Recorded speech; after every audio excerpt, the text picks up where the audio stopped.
Hello and welcome to episode 115 of In PS We Trust, a PlayStation podcast. My name's Davey and joined with me, as always, is the fine wine himself, Mr. Philip Hoy. Evening, gents. Evening. Good evening. Top of the morning to you, or top of the afternoon, or evening, as it is now. I should have just kept with good evening. And I don't know which side you are on this, Spence. To my right on the screen, and right beside my heart, as always, the young squire boy himself, Spencer Davis. How are you, mate? For those who come after. God damn. See, Phil did a normal Spencer intro. I've done a Phil intro. He always references what he's been doing recently. Yeah, I'm good, mate. How are you? I'm really well. Yeah, not bad at all. I tell you what, I'm all the better for the fact that it's a Friday night and we could be doing anything in the world right now, but I'm right here with you boys, recording the UK's biggest and best PlayStation podcast, In PS We Trust, a PlayStation podcast, coming to you, not live, pre-recorded on the Friday before it comes out, right here from sunny UK. What more do you goddamn want? And speaking of sunny UK, it is a little bit toasty. It's not hot by any stretch, but there is a bit of humidity in the air. I think that's the best way to explain it. It's a little bit close. Windows are open, so audience, you may find that the audio isn't quite as good as it normally would be. Apologies in advance for that. But, you know, the production quality on this show, as you heard last episode where we had the volumes all over the goddamn place, it's still a work in progress, right? My fault. We're 115 episodes in, but you know, we still haven't quite got it all figured out. There's occasional screws that come loose every now and again. But I tell you what is coming loose. Your goddamn pants. Because you're going to be freaking out as you listen to this. You're going to be slow jerking it the entire way through because we have an absolute juicer of an episode for you today. We got a kind of normal run of the show, but we got some juicy goddamn topics. So we got the normal run of the show in terms of a start, where today we're doing, as we do every 5 episodes, the Fantasy Game Critic Update, which the audience is always asking us how we're getting on. So we're going to get that out of the way, then dive into what we've been playing, then move over to the quick news where we've got 2 items each a piece, and we play a little game alongside that, which is Truth or Lie, which we've been having a lot of fun with lately. And then we move into the finale to this episode, the big honcho himself. Summer Game Fest is around the corner, guys. And we are doing our safe, possible, crazy for this. So 3 different predictions, 1 being safe, 1 being possible, 1 being out there, balls to the wall, crazy. And with that, we will then see what we're going to come up with. Will we get any right? We never normally do. But hey, maybe it's a chance for us to actually maybe finally be psychic. Who knows? Well, with that, let's dive in to the Fantasy Game Update. So, Phil, it's been a while. You and me are playing this. It's you, me, and Lewis are playing this. Potato Chief. Spence, you're not a fan at all of fantasy stuff. It's just not your bag. But we've pulled it up here, and it's been an interesting 5 episodes since the last update we've had. There's been quite a lot of movement in here. Spence, as you got it in front of you, do you want to read out what the scores are currently? Do we want to know the scores currently? Just the straight up scores? No, I think we move on. I've been playing Dead Space, guys. Yeah, go on, mate. Give us the scores, and then we'll have a rundown of where we are. All right. So in 3rd place, we have Venomous Media by Venom Phil with a massive 17.29 points. Well done, mate. Thank you. The runner-up in 2nd, we have Potendo, which is Potato Chief or Lewis. He has 81.4 points. Well done, Lewis. I guess I'll be representing you today, but I don't really want to. And then in 1st place, storming in the lead, we have SSJ Productions with 90.22 points. And obviously that is SSJ Davey. Well done, my friend. It's going well so far, I'm not going to lie. It's going well. I mean, the games I had on here that have come out so far, Monster Hunter Wilds scoring 89, so 19 points. Capcom Fighting Game Collection 2, which nobody believed in, I'll just let you know. Everyone was saying it was going to be shit. 84, scored 14 points. Clear Obscure Expedition 33, I believed, I trusted, and it came in clutch. 92, scoring 24 points. Kingdom Come Deliverance 2, 89, scoring 19 points. The Midnight Walk coming in surprisingly high for a VR game. It was my gamble of this year. Coming in at 81. with 11 points. Suikoden 1 and 2 HD Remaster. I mean, you can't go wrong with Suikoden. Coming 83, scoring 13 points. And I've had one counter pick so far. So I counter picked Avowed, which got me negative 10 points, 80, which is very good for a counter pick. That's not bad at all. So coming up for me to go, got Mario Kart World, Judas, Ghost of Yotai, Pokemon Legends Z to A, Hollow Knight Silk Song, Tony Hawk's Skater 3 and 4, and Donkey Kong Bonanza, with my final counter pick being Kirby Air Riders. But I'll give you my kind of rationale as to why I've gone down that route in just a sec.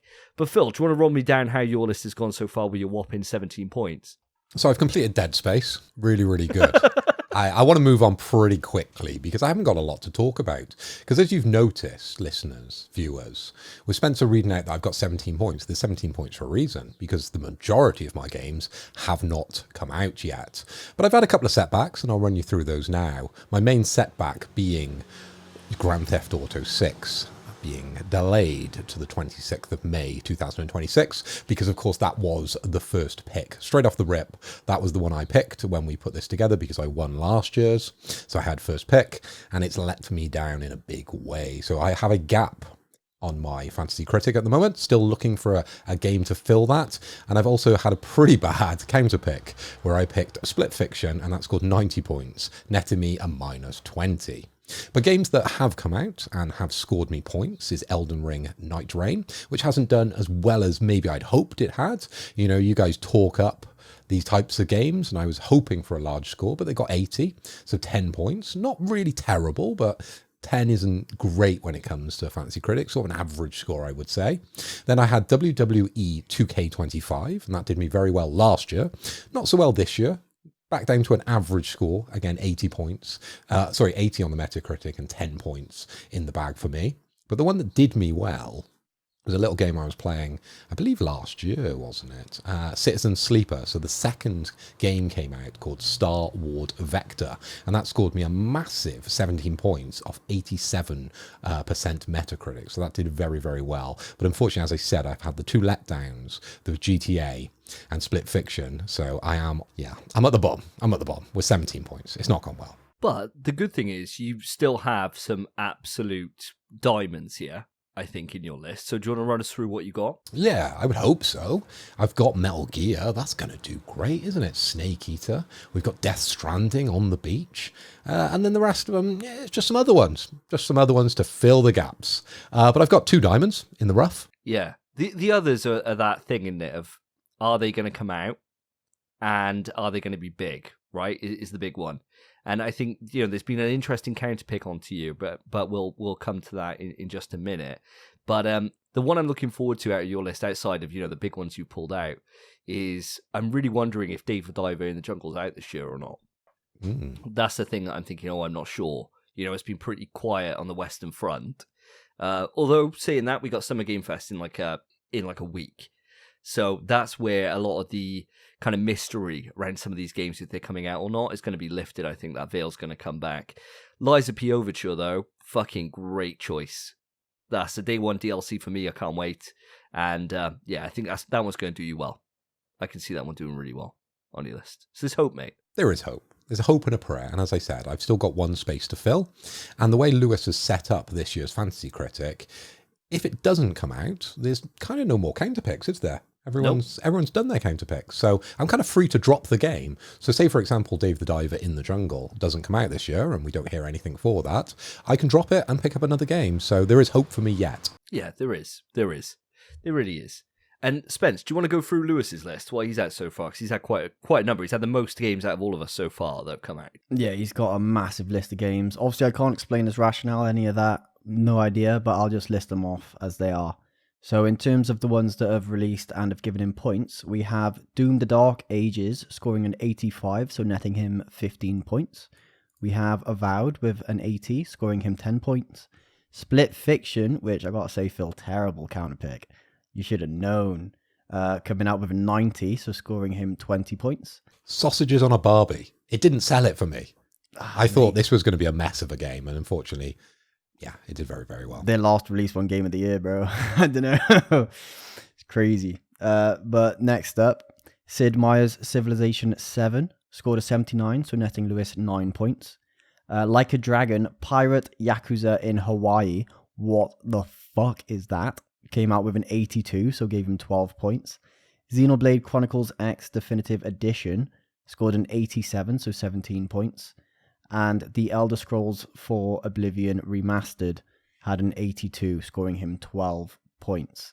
And one of his counter picks have gone off as well, which I think was against you, Davey, being the Capcom Fighting Collection 2, which came out in 84, so it gave Lewis a loss of 14 points. And that's his points, so he stands at 81. Yeah, and Lewis has got some big games still to come. He's got Metroid Prime 4 Beyond, that's a big dick game. Ninja Gaiden 4, that'd probably do okay. Dragon Quest 1 and 2, HD 2D remake, that would be nice. Kirby Air Riders, and finally, Bravely Default Flying Fairy HD remaster. And Gears of War. Oh, and of course, yeah, you're right, Spence. Yeah, Gears of War Reloaded knocking in there as well. So still quite a lot to play for here. Now, I think the interesting thing here is what we've done with our counter picks, right? Because I think the first counter pick we had to do at the time of doing the draft. So it's very much a case of we had a limited number of games to be able to pick from, and it was kind of you got to pick the one that you think is going to perform the worst out of like a selection of 5 games. So it was quite tough, really. Lewis went in there straight away with what we thought would be the low-hanging fruit, which was my choice of Capcom Fighting Collection 2. Unfortunately, it's done quite well. Power Stones, CVS 2, it's come in well for me, right? Avowed, I was happy with that. I had no faith in that game. My lack of faith was rewarded with 80 points minus, and of course we've already covered Split Fiction. But to be fair, Phil, you had a fucking rough old time to pick from those games that were left anyway. They were all big dicks, weren't they? Yeah, there wasn't much on those lists because they were all the kind of bigger games that we picked from and filled our list quite quickly, didn't we, when we were running through all those episodes ago. But I just had a feeling that, not every game from a legendary producer can be good, right? They're going to fall at some stage. So I had that on my sort of mindset when I was picking Split Fiction. And again, it just didn't talk to me within the marketing. I thought this looked like a bit of a mess, a bit of a strange game. But yeah, hey, I was wrong on that one and I've suffered minus 20 points. These counter picks that are left, though, are where we've had a look at the full lists and we can just let them rip at any point. So for mine, I'll speak for my one first, Kirby Air Riders. I have no faith in that coming out this year. Like none. And I'm betting it all basically on Summer Game Fest. And I should have, and this is because I'm kicking myself, because I was going to counterpick the unannounced 3D Mario that Lewis had put in his list just before the Nintendo Switch kind of big reveal thing. And I counterpicked it the moment that whole direct was going off. But if you counterpick and someone drops it in the same week, the drop goes through, not the counterpick. So I was gutted, right? I thought, oh, this is shit. I've just been kind of fucked over. But it's my fault for not, getting in there early. So this time I've got in there early. And I have no faith in it coming out this year. I think it's an early 2026 release with how much Nintendo have already coming out this year with Donkey Kong, Pokemon, fucking Mario Kart. I just can't see it. How does that work if it doesn't release? What does that net you in terms of points? So if it doesn't, it means that the counter picker gets nothing. They don't lose any points. So that's like the best out. Well, the best outcome, you got two things, right? If best outcome is it comes out with a 20 Metascore. Yeah, exactly. Yeah. If it was absolutely shit. Yeah. But the chances of that are quite low, right? So you want to have it either be the lowest scoring possible. So like get a 70 or a 71 and you counter pick that. That would be amazing. Or it doesn't come out, in which case you lose nothing. So you don't gain anything, but you're not going to have anything taken away from you. And as we learned from last year, the counter picks make or break it, to be fair. Like last year, I got fucked by my counter picks. They were terrible. And I lost like 45 points, something like that. Nuts amount. So we've been a little bit more careful. But mine could blow up in my face. If Kirby Air Riders does come out and it's fucking sick, oh, mate, if it comes out, it's getting like a 96. Yeah. It's going to get such a high score. Yeah, I'm buggered if it does come out. I really can't have it come out. Now, do you want to talk through your counter pick selection? Because you've done it against me, haven't you, Phil? Yeah, I was last, I believe, to pick on the counter picks. And I saw your lead mountain. Obviously, I'm kind of ignoring Lewis because he spunked his load pretty early with the games that he's got. And I was looking down your list for something that could be quite questionable. Now, we haven't heard, and to this point, I haven't heard any news on Judas. Now, I'm looking for you to like raise an eyebrow and a smirk on your face where you've actually heard some news about Judas. But for me, up to now, I don't know if that game's coming out. I have a lot of doubts around it. It looks great, and it's definitely a game I would be interested in. But even if it comes out, is it really going to hit that, mass appeal? I'm not so sure. I think that's the thing for me, is that I think it's definitely, if it does come out, it's going to do well, right? It's Ken Levine, Bioshock Infinite. There's no reason to doubt. He's been working on this for ages. And from what we have seen from the trailers, it looks really promising, right? It just looks like Bioshock again. Fucking great. And we know how well those sort of games go, don't we? Where like a legendary developer goes on to make a very similar game. I'm talking, of course, about Callisto and Dead Space here. Yeah, but I mean, I love Dead Space, but that's not. There's a big difference between like Ken Levine's up there with like Hideo in terms of like game design chops, right? Like the guy, System Shock 1 and 2, slap tits legendary games. I've never played them, but Bioshock. That good, you say? I've just never played them. I mean, like, there's loads of black holes. I haven't played Mass Effect, for God's sake. There's loads of black holes I got in my game in. But in terms of, like, Ken Levine's chops, the man's like an auteur, right? Like, he's the GOAT, dude. So I have no doubt that it's going to be great whenever it does come out. But I'm right there with you. I think for me, looking at my list, I probably would have been counter-picking that. I was thinking about if I was going to drop a game, it's going to be either Judas or Silk Song, right? One of those two. Silk Song. I know. Silk Song's like the thing. If it comes out this year, I'm fucking... That ain't coming out for like 3 years, bro. Oh, dude. If it comes out this year, I've won this. I've just won. Like, it's going to do amazing when it gets reviewed. But it might not. It probably isn't coming out, right? So it's... It's that kind of thing that I saw like a 2-second little sizzle in on the that direct. Nintendo Switch reveal, and I was like, oh, "It's alive! Thank God! Thank God!" So yeah, we'll see. I think you counter-picking Judas is a really smart choice, mate. And it's either gonna, I reckon it's one of those things that, and I may have it come up later, in a potential prediction. For Summer Game Fest. If it's not a Summer Game Fest, and it's not at the rumoured PlayStation State of Play, which is happening at some point in June, apparently, according to Jeff Grubb, then I'm fucked, basically. So, yeah, well done. That might be the best counter pick ever. Well, I've actually picked it later for my crazy because it ain't coming out. It'd be crazy to see it, wouldn't it? Absolutely crazy. Oh, Christ. And now, this one I think is very apt and a very clever counter pick. Is Lewis's counter pick for Marathon. I'm not going to go into it too much because we're going to be talking about it later in quite a bit of depth, but I think that is such a shrewd counter pick to put down, and I think he's going to do very well from that, because spoiler for later, ain't coming out this year. No fucking way. So, well done, Lewis. That's a cert, that one, so well done. And if not, it's going to be like me when I picked Concord for last year's, and I got like 64 points. So I think you're going to do well regardless, Lewis. So super, super well done on that counter pick. But any other final thoughts on Fantasy Game Critic before we move on? Anything you wanna share, Phil? Anything you want to get off your chest? I think it's dead. I think we should move on and never talk about it again. Let's bury it. Tell I'm you like what, Spencer. I'm not bothering now. Put it to a now. vote, bro. Let's put it to a vote. 2-1. Move on. 2-1. Audience, let us know if you still want to have these updates every 5 episodes. Make sure to reach out to myself or the podcast, or put in a comment on YouTube, Spotify, wherever. Let us know. If you don't want to hear it and you're on the same side of these guys, then I'll fucking bin it off. And I'll just keep it to my personal Twitter when I win. And we'll just talk about it when I get the title belt at the end of the year and get 5 shots to give out. I'm happy with that too. So just let us know. Let us know. Right. With that, let's move it on to what we've been playing. This time on NPS We Trust, what have the boys been playing? So guys, it's been 2 weeks since the last podcast episode, and I'm desperate to know what you've been up to in your time. Mr. Fairploy, let's start with yourself. What have you been playing? Sure. Well, even though I've been away, I've been playing quite a few games, Davey, so I'm glad you've asked.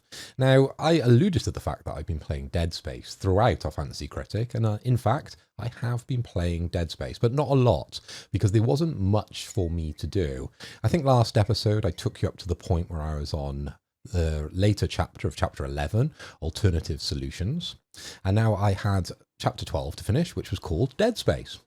Okay, so this chapter takes place on Aegis 7, and you have to return the marker to its pedestal in an effort to neutralize the necromorph threat. And then you have a final confrontation with the Hive Mind, which is a very interesting fight. It didn't take me very long, I must admit. I played it on medium, and it was very, very quick to finish off. I think I beat it on my second try. Yeah, it didn't hold much of a challenge, but it was fun enough. I think the bosses definitely is a slight negative when it comes to Dead Space, but the story definitely carried through, and I quite liked the ending with the vision of Nicole at the end. So a slight giveaway to what happens when you board your jet at the end.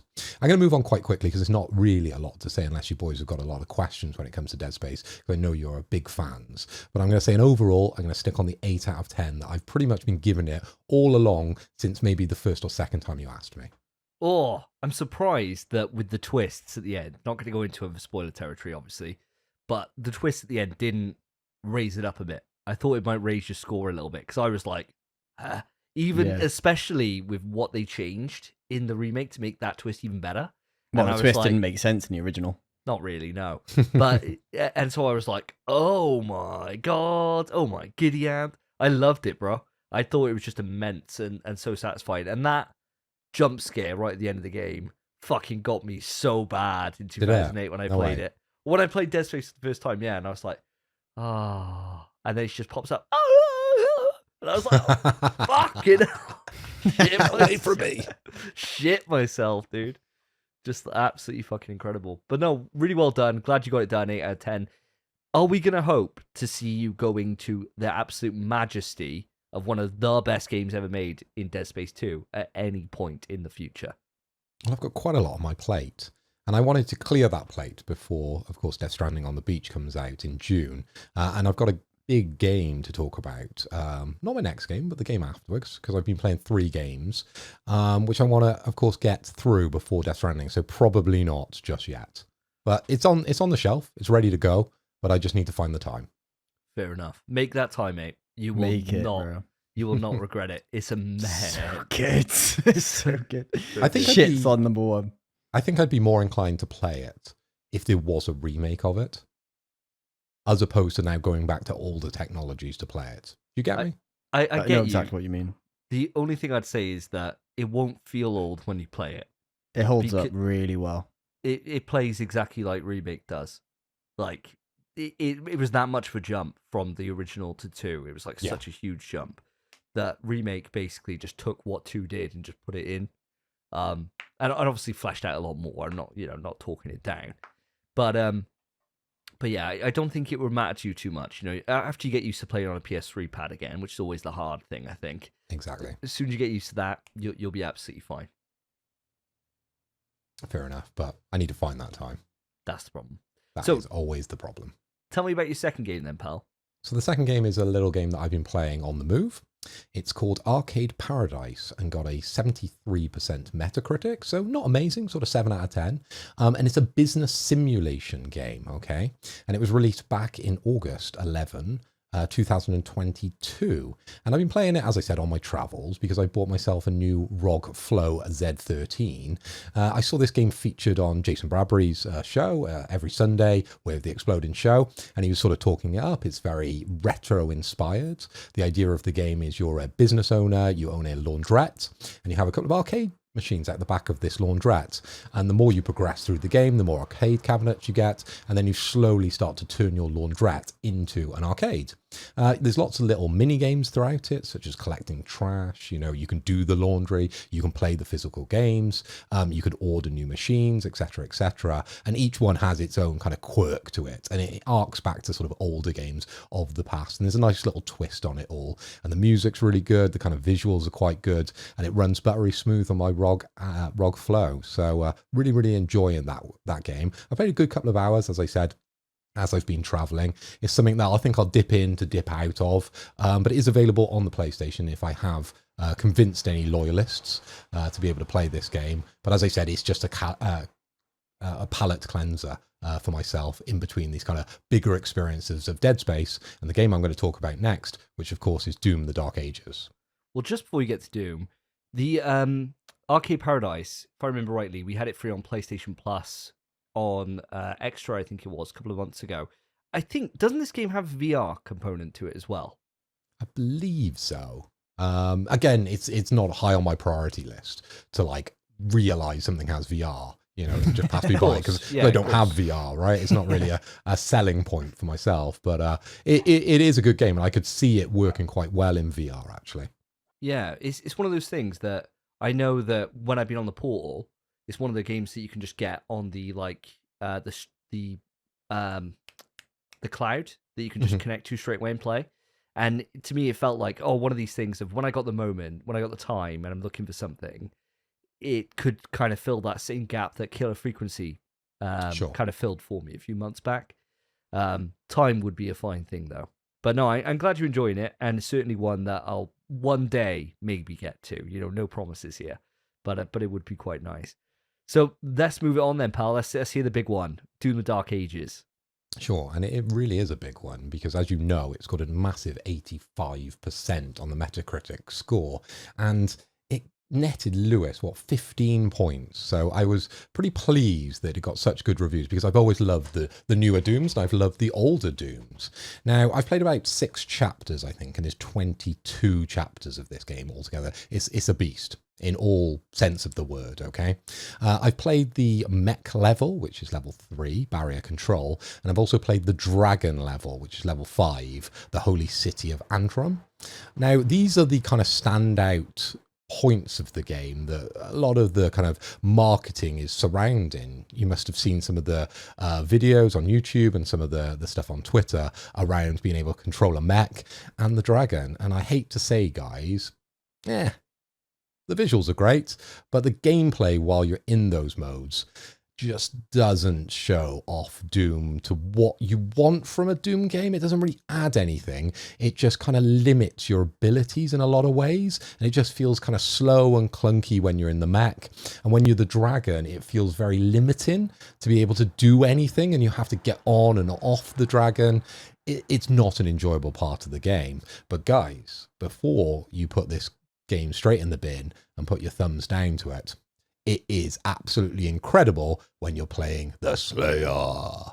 Now, this is the part of the game that everyone is looking forward to. Fuck the dragon, fuck the mech, get in the Slayer levels because they are absolutely incredible. The music's on point, the weapons are absolutely incredible. There's loads of variety. Obviously, a lot of these are sort of medieval weapons as well. And the enemies, oh my God, they've just elevated every enemy that you know from the past and included a fresh couple of new ones to spice things up while you're smashing skulls with the Slayer. So Doom is something I'm really passionate about. I've just had Doom: The Dark Ages arrive for myself. Oh. So I had it came through the door today. It's ready to be installed. I have not installed it just yet, but I'm very excited to be able to dive into this. The things, and I followed it quite closely, and I've watched quite a lot of reviews since it came out, and kind of wanted to understand, especially from people that I know are big Doom heads, how this is, because there's quite a few changes to it. So as far as I'm aware, the game's a little bit slower, or quite a bit noticeably slower than like Eternal was. Eternal very, very fast. And they've obviously added in like a parry mechanic with a shield and stuff like that. Can you talk me through some of the mechanical changes and how, and if that's kind of taken away or diluted from the Doom experience or not? Well, I think you've kind of summed it up already, really. You've answered the question that you've asked. Because the first game, and we're talking about the newer games, it was all about carrying that momentum through, okay?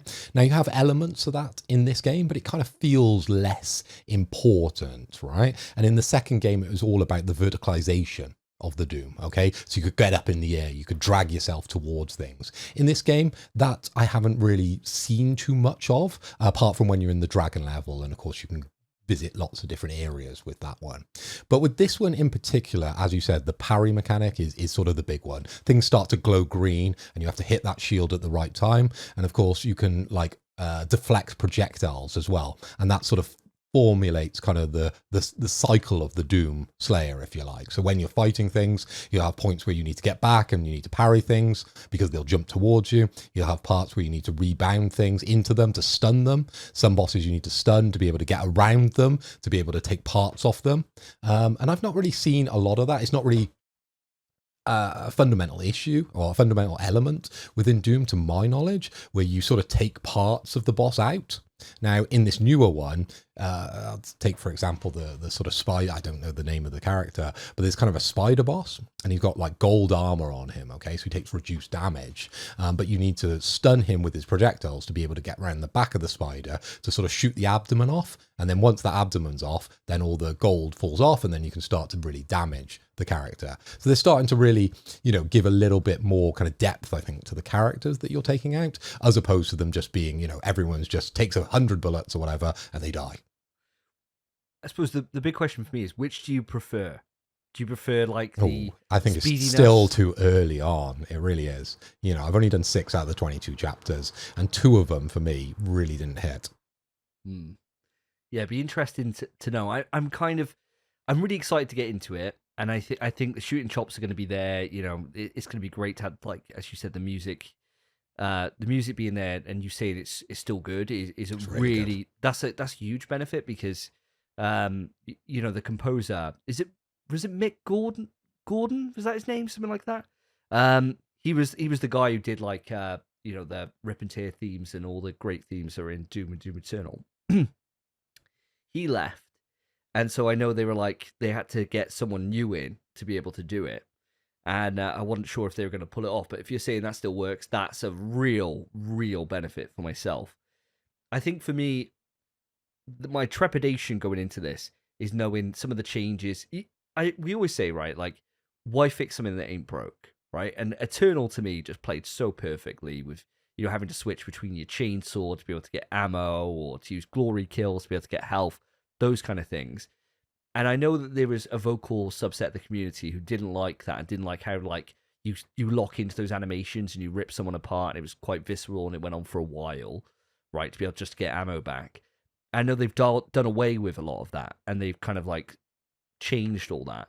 And it got me thinking, am I going to miss that too much? But from what you're saying so far, that doesn't seem to be the case, no? There is still elements of that, but it's very much dialed down. Those animations are much, much quicker.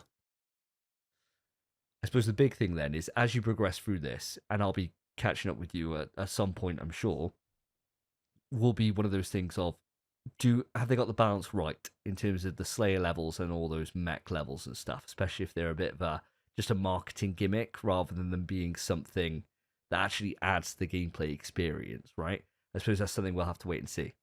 Yeah, for sure. And, I'm still keen to see what they do with them. Obviously, I've only played a level of each, okay? And I've got a lot of chapters to go. So you never know. Just like Doom, you get further weapons. There might be upgrades to the mech and the dragon that make it much more enjoyable. But until that point, I can't really comment on those ones. But just before we move on, I did want to touch on the Portal experience with Doom. Not so good, okay? You need a good connection to be able to play Doom, or you need to be playing it, in the room. I tried to play it when I was over in Caldecott on my Portal from my PlayStation 5 Pro in Bristol. Terrible experience. It really doesn't work because you need that kind of twitch ability where you can turn to something and kill something and move around and dodge and parry. You need all those timing windows to be spot on to be able to get the most out of Doom. If those are lacking and you have to think about the lag that goes into that, very much takes away from the game. So unfortunately, avoid the Portal, play it on your system at home with the speakers up to 11.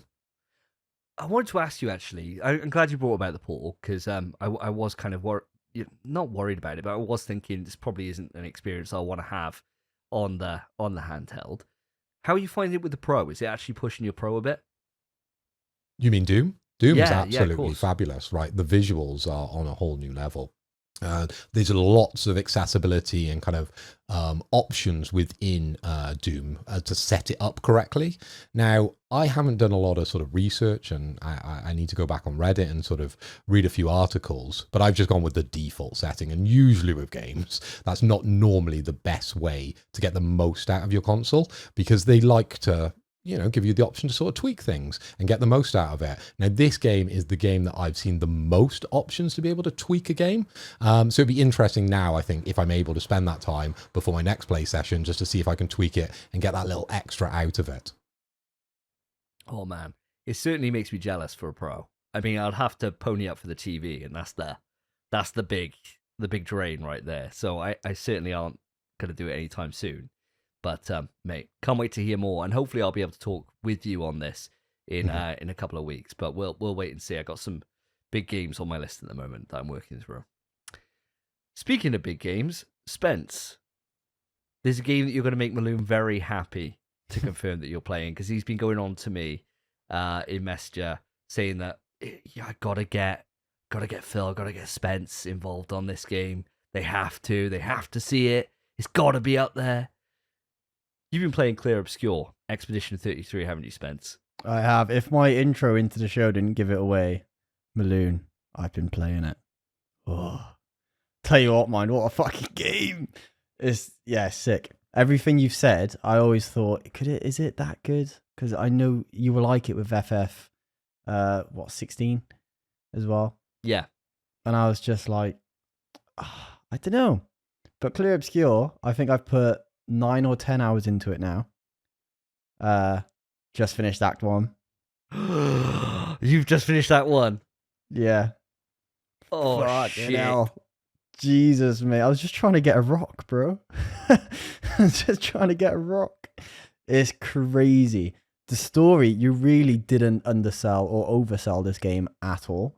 The combat is amazing. The parry system is sick. It's really difficult in some of the fights you find. I think the story, I'm just running over the story. No matter what, even the bosses you find along the way, even the challenge fights, easy. You run over those. But the random mini bosses you find just in the wild, so much fun. I remember you told the story of you going into a cave early on and it said danger. And you thought, oh, fuck it, I'll do it anyway. I did the same thing. I beat it. It took me literally half an hour in the fight. Literally half an hour. It took me 260 parries. And I did it. What a game. Fucking well done, mate. Well done. I don't want to go into spoilers here, right? Because there's crazy spoilers, especially with the ending of Act 1. I was really hoping that you'd have done Act 1 by the time you got here. I mean, fuck me. I think by the end of Act 1, I realized, okay, I'm playing a fucking game, yeah. I'm playing like a fucking peak media. Did it have that kind of impact on yourself? I kind of already felt like it was peak media. I've got some gripes with the game. 2 to be specific, which I'll go off on in a minute, but the cutscene before Act 2, the end cutscene of Act 1, Jesus Christ. It might knock it down a point. It's that good. Because it's just, I'm so distraught. I might have to lower it. It's amazing. The story so far is absolutely nuts. It's one of the most riveting and gripping stories I've experienced. It's amazing. I hate to be that guy, but this is what Maloon was saying to me the entire way through. You ain't seen nothing yet, bro. That's nuts. You ain't seen nothing, dude. Yeah, just wait, man. Just wait. It's nuts as well, because although I feel this way and I feel like this is so sick, I don't understand fucking any of it. No. None of it. It's nuts. Shit's crazy. What the fuck are the Nevrons? What are they doing? You know, they've clearly been... I don't want to spoil anything, but it's really hard to discuss as well. I think it's one of those things. Maloon was asking me and an audience, I'll set this up. If you want me to, you'll have to let me know. And the best way to let me know, of course, as we've already said, is either comments on Facebook or comments on Spotify. One of those 2 metrics. If you want a spoiler cast for this game when Spence finishes it, let me know, and I'll set it up, and we can just talk unhinged then. Because obviously I'm going to talk to you privately otherwise. But if I know we're doing something, I won't talk to you about it, Spence. And I'll just wait, and then I can be like, what about this? What about this? What about this? just get all your kind of thoughts. But no, super well done, mate. 10 hours in at that point, you're doing well. You're moving through it by the sounds of it. And I want to know these cons though. What are you picking up? What's your gripes? There's 2 gripes. One of them is the most minor fucking gripe in the world, which is literally just to mantle and to like, there's parts of the world where you have to like climb these bits in walls to like get to a high ledge. And in any other game, in literally any other game, you would just press X and jump on them and the character would automatically grab them. But you have to go up to them, stand in front of them and then press square and then they jump on. And it's clearly, so they've done it so that it's a specific animation and it looks pretty every time. I understand. Yeah, Uncharted 1, you just jumped on them, and that was years ago. That just bothers me. I feel like you should be able to just jump on it. But I get why you can't, but it bugs me. The big bugbear, the thing that really grinds my gears in this game, is that when you're in the overworld, there's a map. Brilliant. When you're in any subsection, there's no map. And these subsections are fucking enormous. I don't know where I'm going. I don't know where I've been. Brilliant. I chatted to the same merchant probably like 6 times because I was trying to find... There was a merchant that I found in a village that was selling one specific item, but I couldn't get it yet because I had to do something else. Yeah. I couldn't fucking find him again, so I've moved on. Don't know where he was. I ran around that village probably like 4 times. Don't know where he was because there's no fucking map. So that's all I want. Quality of life change, add a map into subsections, and it's literally a perfect game. That is the climbing the mantling thing. I can get over that. That's just me being fussy. The map thing, I think is a problem. It's interesting you say that because a lot of people side on the other side saying that not having the map means that you get into the illusion that the area you're in is massive rather than it actually being a very limited set of corridors that you're walking down. And if you had the map, it would spoil that illusion, which I vibe with that. And I think I know the area you're talking about, and I think that particular area is a problem. You won't have that again. That's what my friend Carl said, the same thing. But I've had the problem, so it doesn't matter. I'm pissed. Maybe in 10 hours, and I'm halfway through the game, I'll forget. But as it stands right now, I'm bothered, bro. I know. You're on about the Gestural Village, aren't you? Yeah. Gestural Village, and when I was in the that water bit as well. But that wasn't that bad. Yeah, that wasn't that bad. That was fine. And yeah, the Gestural Village, man, fucked me off, bro. Gestural Village, massive. There was one of the things I had to do when I was going back. I had to find something in the Gestural Village, and I was like, "Oh, how did I miss this?" And I missed like a complete area in Gestural Village. And I was like, "Oh, all right, fair enough." And yeah, just had no idea that it was there. But it's only that one place. There's nothing else that's like that level, where it's because it's a circle, and that's what makes it. That's what makes it. Yeah, weird. you just keep going round and round. Yeah, rather than you kind of going down and taking subsections off, which the rest of the levels are like.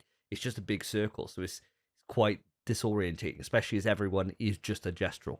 So you'll look the same. Yeah, they're all the exact same fucking dude. They may be painted a little bit different, but that's it. Yeah. It's like, fucking hell. And the signs don't help, man. There's signs all about the village. They freaking point you somewhere. You go there and you've come out exactly where you were. And you're like, what the fuck? Yeah. Nothing. But you did warn me about the chief in the village. Or the chef, as they call her. I tried that fight. Fucking hell. That is so clearly end game. Yeah. Jesus. She does like 5-hit combos and she takes 5 turns. So it's a 5-hit combo, a 7-hit combo, 5-hit combo. I don't even know what else she does because I never got there. Because I just gave up. I was like, fuck this. One of the hits of the combo, you're dead. And then if you do hit her, which I did, nothing. It does nothing. Oh, it's fuming. Yeah, I did warn you, mate. I hit her with a 2 million attack and she was fine. And I was like, oh, okay. I haven't had this before. She was like a proper test before the big test I'll come on to in just a moment. But I do want to get 10 hours in. What's your score so far on the game? How are you going to rate it? I think, I don't know, right? Before the end of Act 1, I'd have given it an 8 out of 10. Wow, an 8. Yeah, because as much as I loved it, because I am loving it, I'm not obsessed with it. Okay. Now that I've finished Act 1, fucking hell. I don't know, it might be a 10. It's either a 9 or a 10. I'm going to say a 9 for now. Fair enough. But this story's going somewhere. And I'm so keen to see where it goes. I have literally no fucking clue. And I can't wait to see it. I'm just excited to see more. And now I'm like, fuck, I got to play more Clear Obscure. I've got the feeling. And Phil, mate, you've got to play Clear Obscure. I haven't even got time to play Dead Space 2, let alone this type of game, this style of game. How big is this game to play, Davey? How many hours are you on now? So I've completed the game fully. I've done every single bit of content I can, and I was wrong on my previous. Last time I said I was 52 hours in. I wasn't. That was the card, the PlayStation card that says how much time you are. That's what that said. My actual in-game time upon completing everything in the game was 52 hours, just under 53 hours. That's doing everything. So I think if you were to mainline it, you'd probably do it in probably 20, I reckon. Maybe even less. I'm not sure, but I'd make a guess at 20 hours. I reckon. Yeah, to mainline it through. And the thing is, this is the kind of game, mate, where if you don't have time to play it, you'll make the fucking time. That good. Wow. I've just Googled it.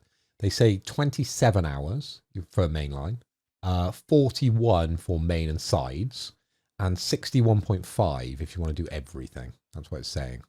Wow. So roughly close to what you were saying. Yeah. Wow. It's different, to be fair, because my friend, he said it's his favorite game of all time, which is nuts. Yeah, that's high praise.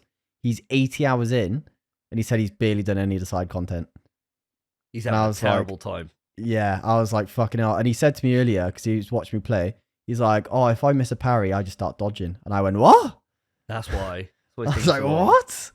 I was like, no chance. I've not done a single dodge in this game. Not a one. Good. That's the best way to play. It just, I mean, that is ultimately the best way to play. You get the counterattack, like the counterattack you do after parrying is just so beneficial. Yeah, it's just better, yeah. And then you get a reward for doing it as well. You get extra XP. Yeah. And you feel like a fucking god. Especially when you like parry like 4 things in a row. You're like, oh fuck, this guy's in here with me. He's not the boss. Feels fucking great, man. It feels great. Well, speaking of great, I'm gonna move straight over to myself. Clear Obscure Expedition 33. I'm not gonna spend too long on this. Fuck me. I've done every single thing possible in this game. And I've earned myself a platinum trophy. Ooh, that's a platinum. 52 odd hours.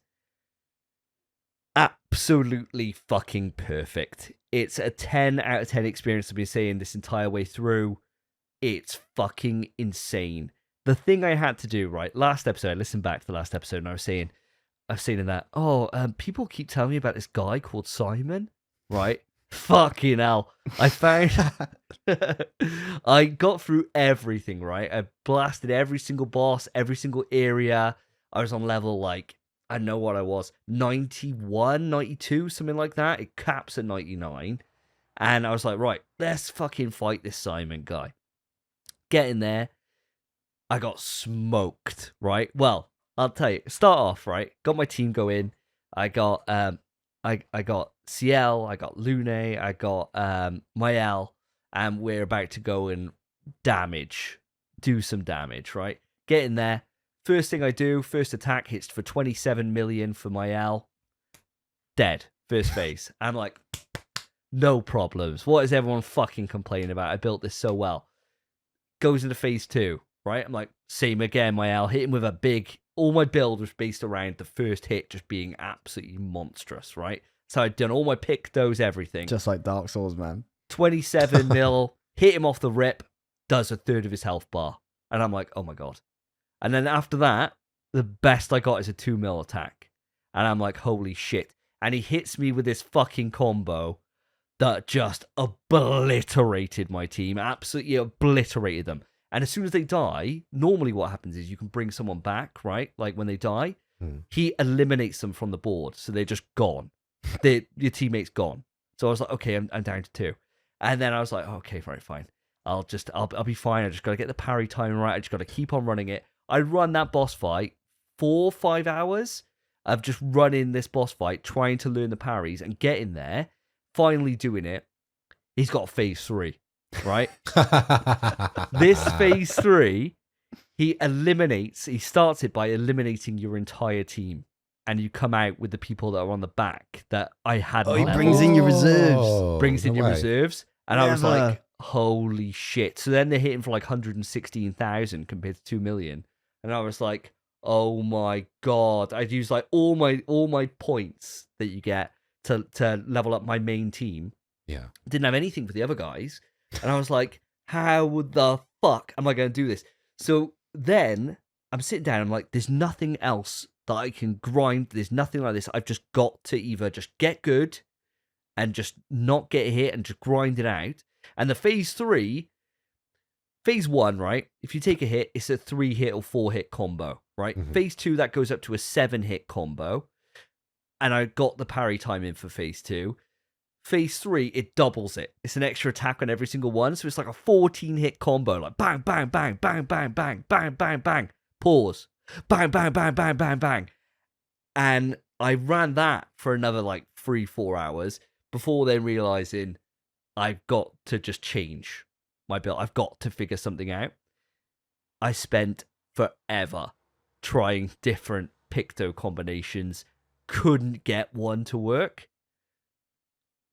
I had to resort to YouTube.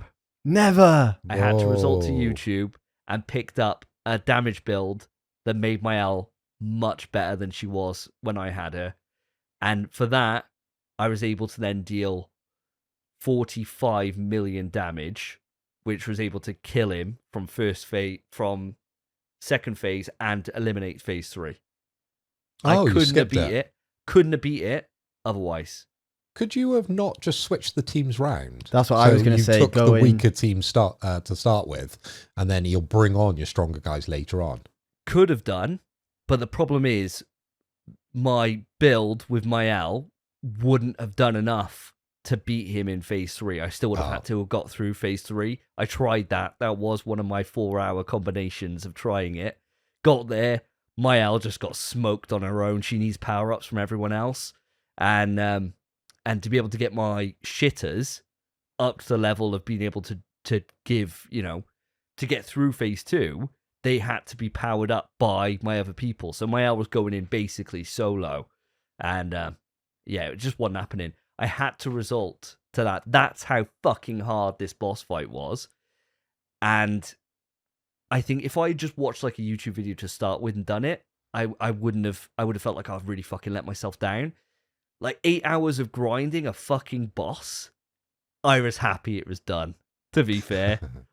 And fair play to those people, right? Like, I've seen people that do no damage runs with one character. Fair play to you, right? Like, you're a god.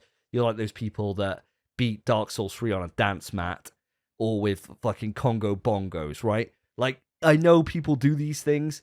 I'm not that guy. I'm good, right? I like to say I'm pretty good at games. It was a level way beyond me.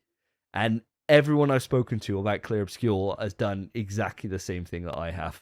They've just got there and thought, this is a wall I cannot cross. And it was fucking ridiculous. Absolutely ridiculous. But the game was absolutely sensational. It really, really was. Just start to finish. It pays off amazingly well.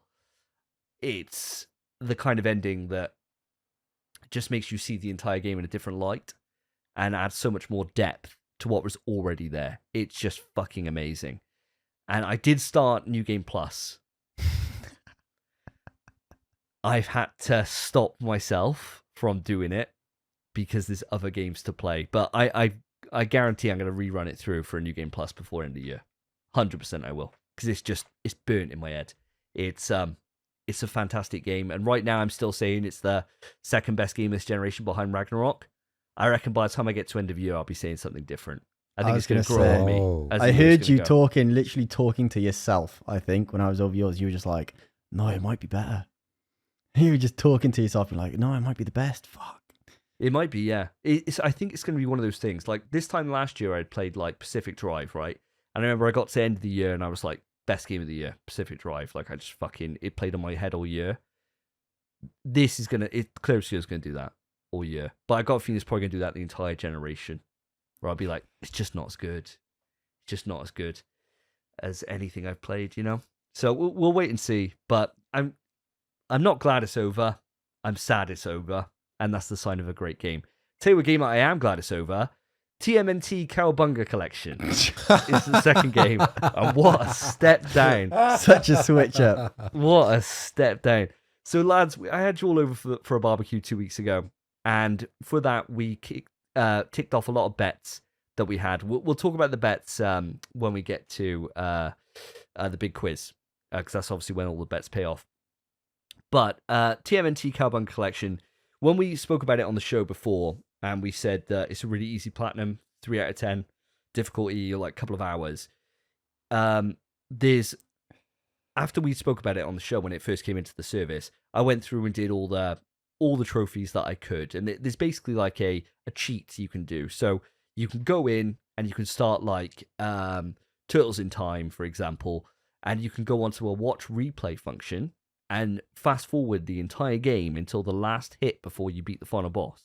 And then you can take over control and just beat that last hit and get the gold trophy for doing it, right? Really, like, fucking super cheap. Hey, hey, who am I, Is right? what it is. A Yeah. human, yeah? You know, fuck it. If there's an easy way to do it, I'm going to do it, right? I'm not doing those fucking stupid levels where you're on the hoverboards and solid as hell. I'm not doing any of that shit. No chance. Did that. And I was dependent then on us playing, for a bet that we had, the fighting game versions for the SNES, right? After we'd done that, it then meant I could then go on and earn this platinum. Those fighting games are fucking nuts hard. There's no way to treat it, right? You just got to do it. I say no way to cheat it. There is. There's a rewind function, right? Oh, so God. anytime they hit you, you can rewind so you know what the computer's going to do. What I didn't realize, and this is a sign of old arcade games at the time when they were trying to grab your coins, it reads your inputs exactly. So say, for example, I'm sitting on the other end of the screen and I throw like a Hadouken out with Leonardo, right? If I do that, the guy suddenly does a jump in. If I don't do that and I'm waiting for the jump in, he'll do a long range move to hit me. It knows. No. It knows immediately. If I jump, it anti-airs. So all it became was, the only reason I got through it, dialing down, and this is a hint for anyone who wants to go for this, put down the time to 30-second rounds, get a hit, block like your life depends on it. Do nothing else. Wow. That is the only way to get through this. And I had to do this for the entire game through, and it was fucking solid. So hard. And that earned me my platinum. So I now have a platinum on TMNT Cowabunga. Ooh, that's a platinum. I'm not clapping for this one, mate. Yeah. I ain't clapping for that one. Oh, mate, I earned it. For Bro, that you fighting cheesed game. every single game you played. Yes. Yes, I Yeah, did. nah, I'm good. Oh, fuck. Are you going to do it, you guys? Yeah, oh yeah. No. Roughly how long did it take you to do that? 15 minutes? It took longer for you to explain it. Yeah. Yeah, it did. It felt like a long 15 minutes, though, bro. Okay. It I felt... bet, yeah. I bet you were sweating after as well. Oh, mate, I was dying, yeah. I was absolutely dying. It's like, I've already done all the miscellaneous ones. I just got to do the fighting game ones. Yeah, it's about 15 minutes of just rewind. It's just 8 fights of 30 seconds each. So for that to take me 15 minutes, you know I was on some fights for like 10 minutes. Like the last fight I was on for 10 minutes just rewinding, trying all different options, bro. Just until I could get that hit. Then, please. Jump into the corner. Please, no. Solid, dude. Absolutely solid. And the final game that I'll talk about is the Midnight Walk. So, Spence, you spoke about this at length last episode. And actually, in listening back to what you said, and we've played it myself, I concur with everything you said. I think you just absolutely nailed it. So I won't go on too long on this.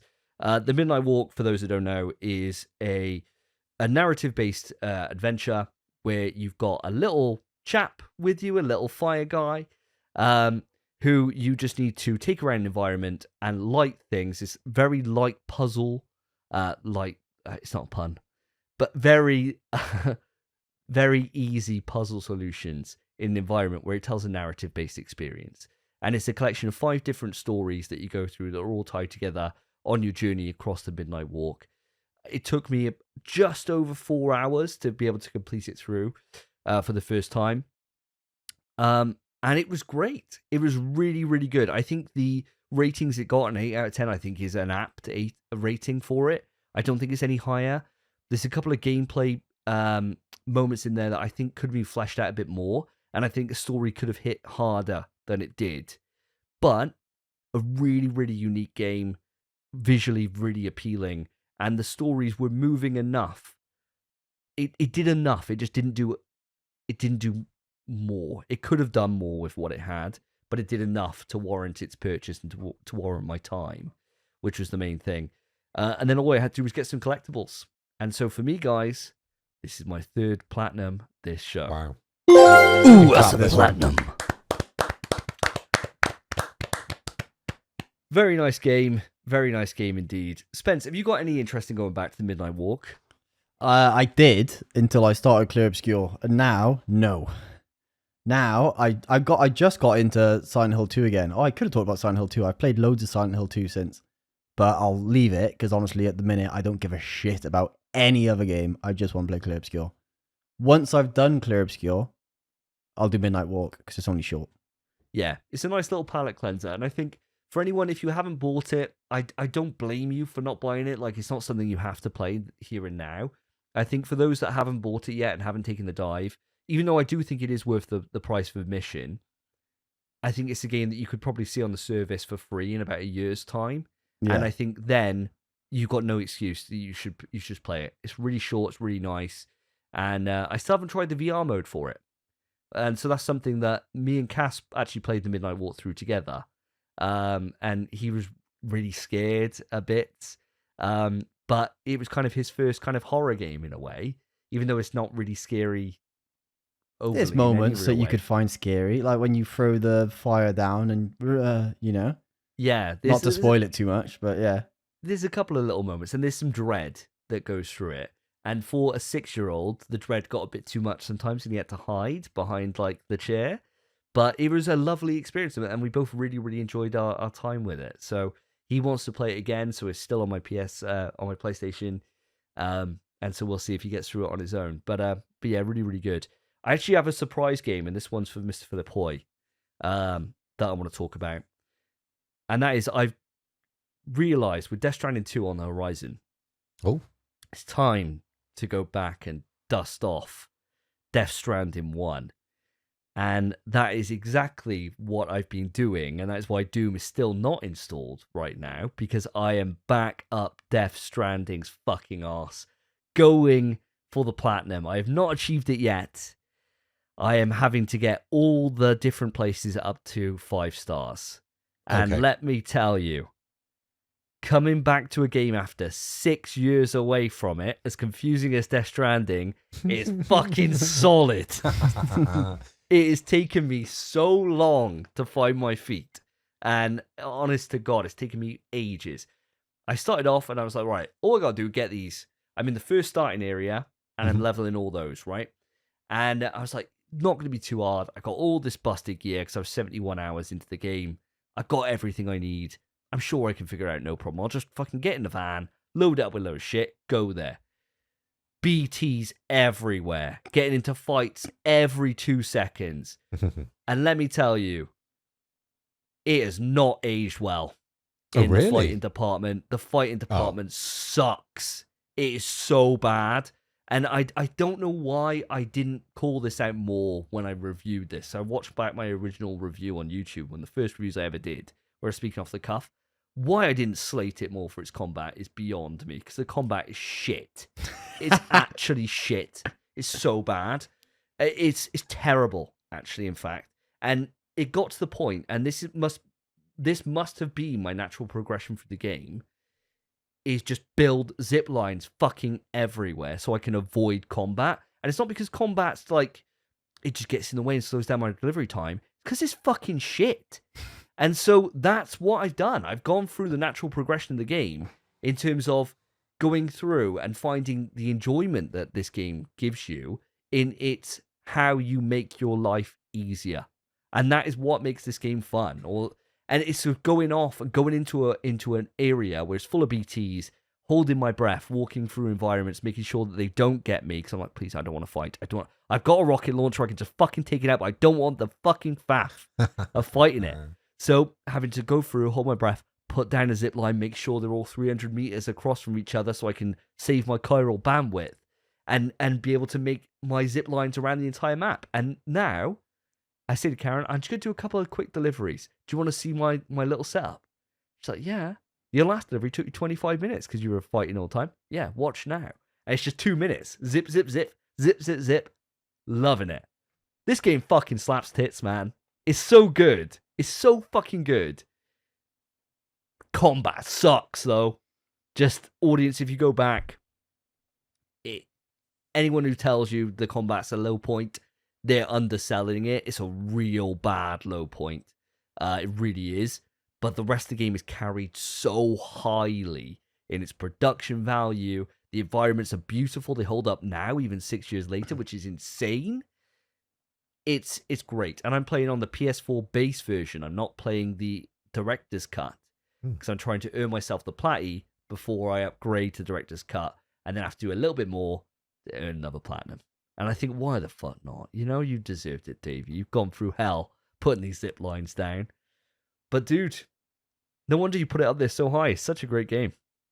Yeah, it really is. And you just talking about it is just getting me so excited for On the Beach, because there's going to be some changes with the combat, because that's one element that a lot of people have put down and a lot of people complain about. So I wouldn't be surprised that within this second edition of the game, it's going to have a bit of a rework and there'll be some upgrades in that department. Dave, you hit the nail on the head, and welcome home, by the way. Welcome back to the Kojima breast that we all love to suckle from, because getting those zip lines all together, the amount of enjoyment that you get from just acing a delivery is just ecstasy, and I cannot wait to inject once again. Mate, it really is. It really is. And the thing is, I'm going to be on this for a while, because it's taking me far too long to find my feet, right? Like, to realize how I even changed my boots took me a good hour.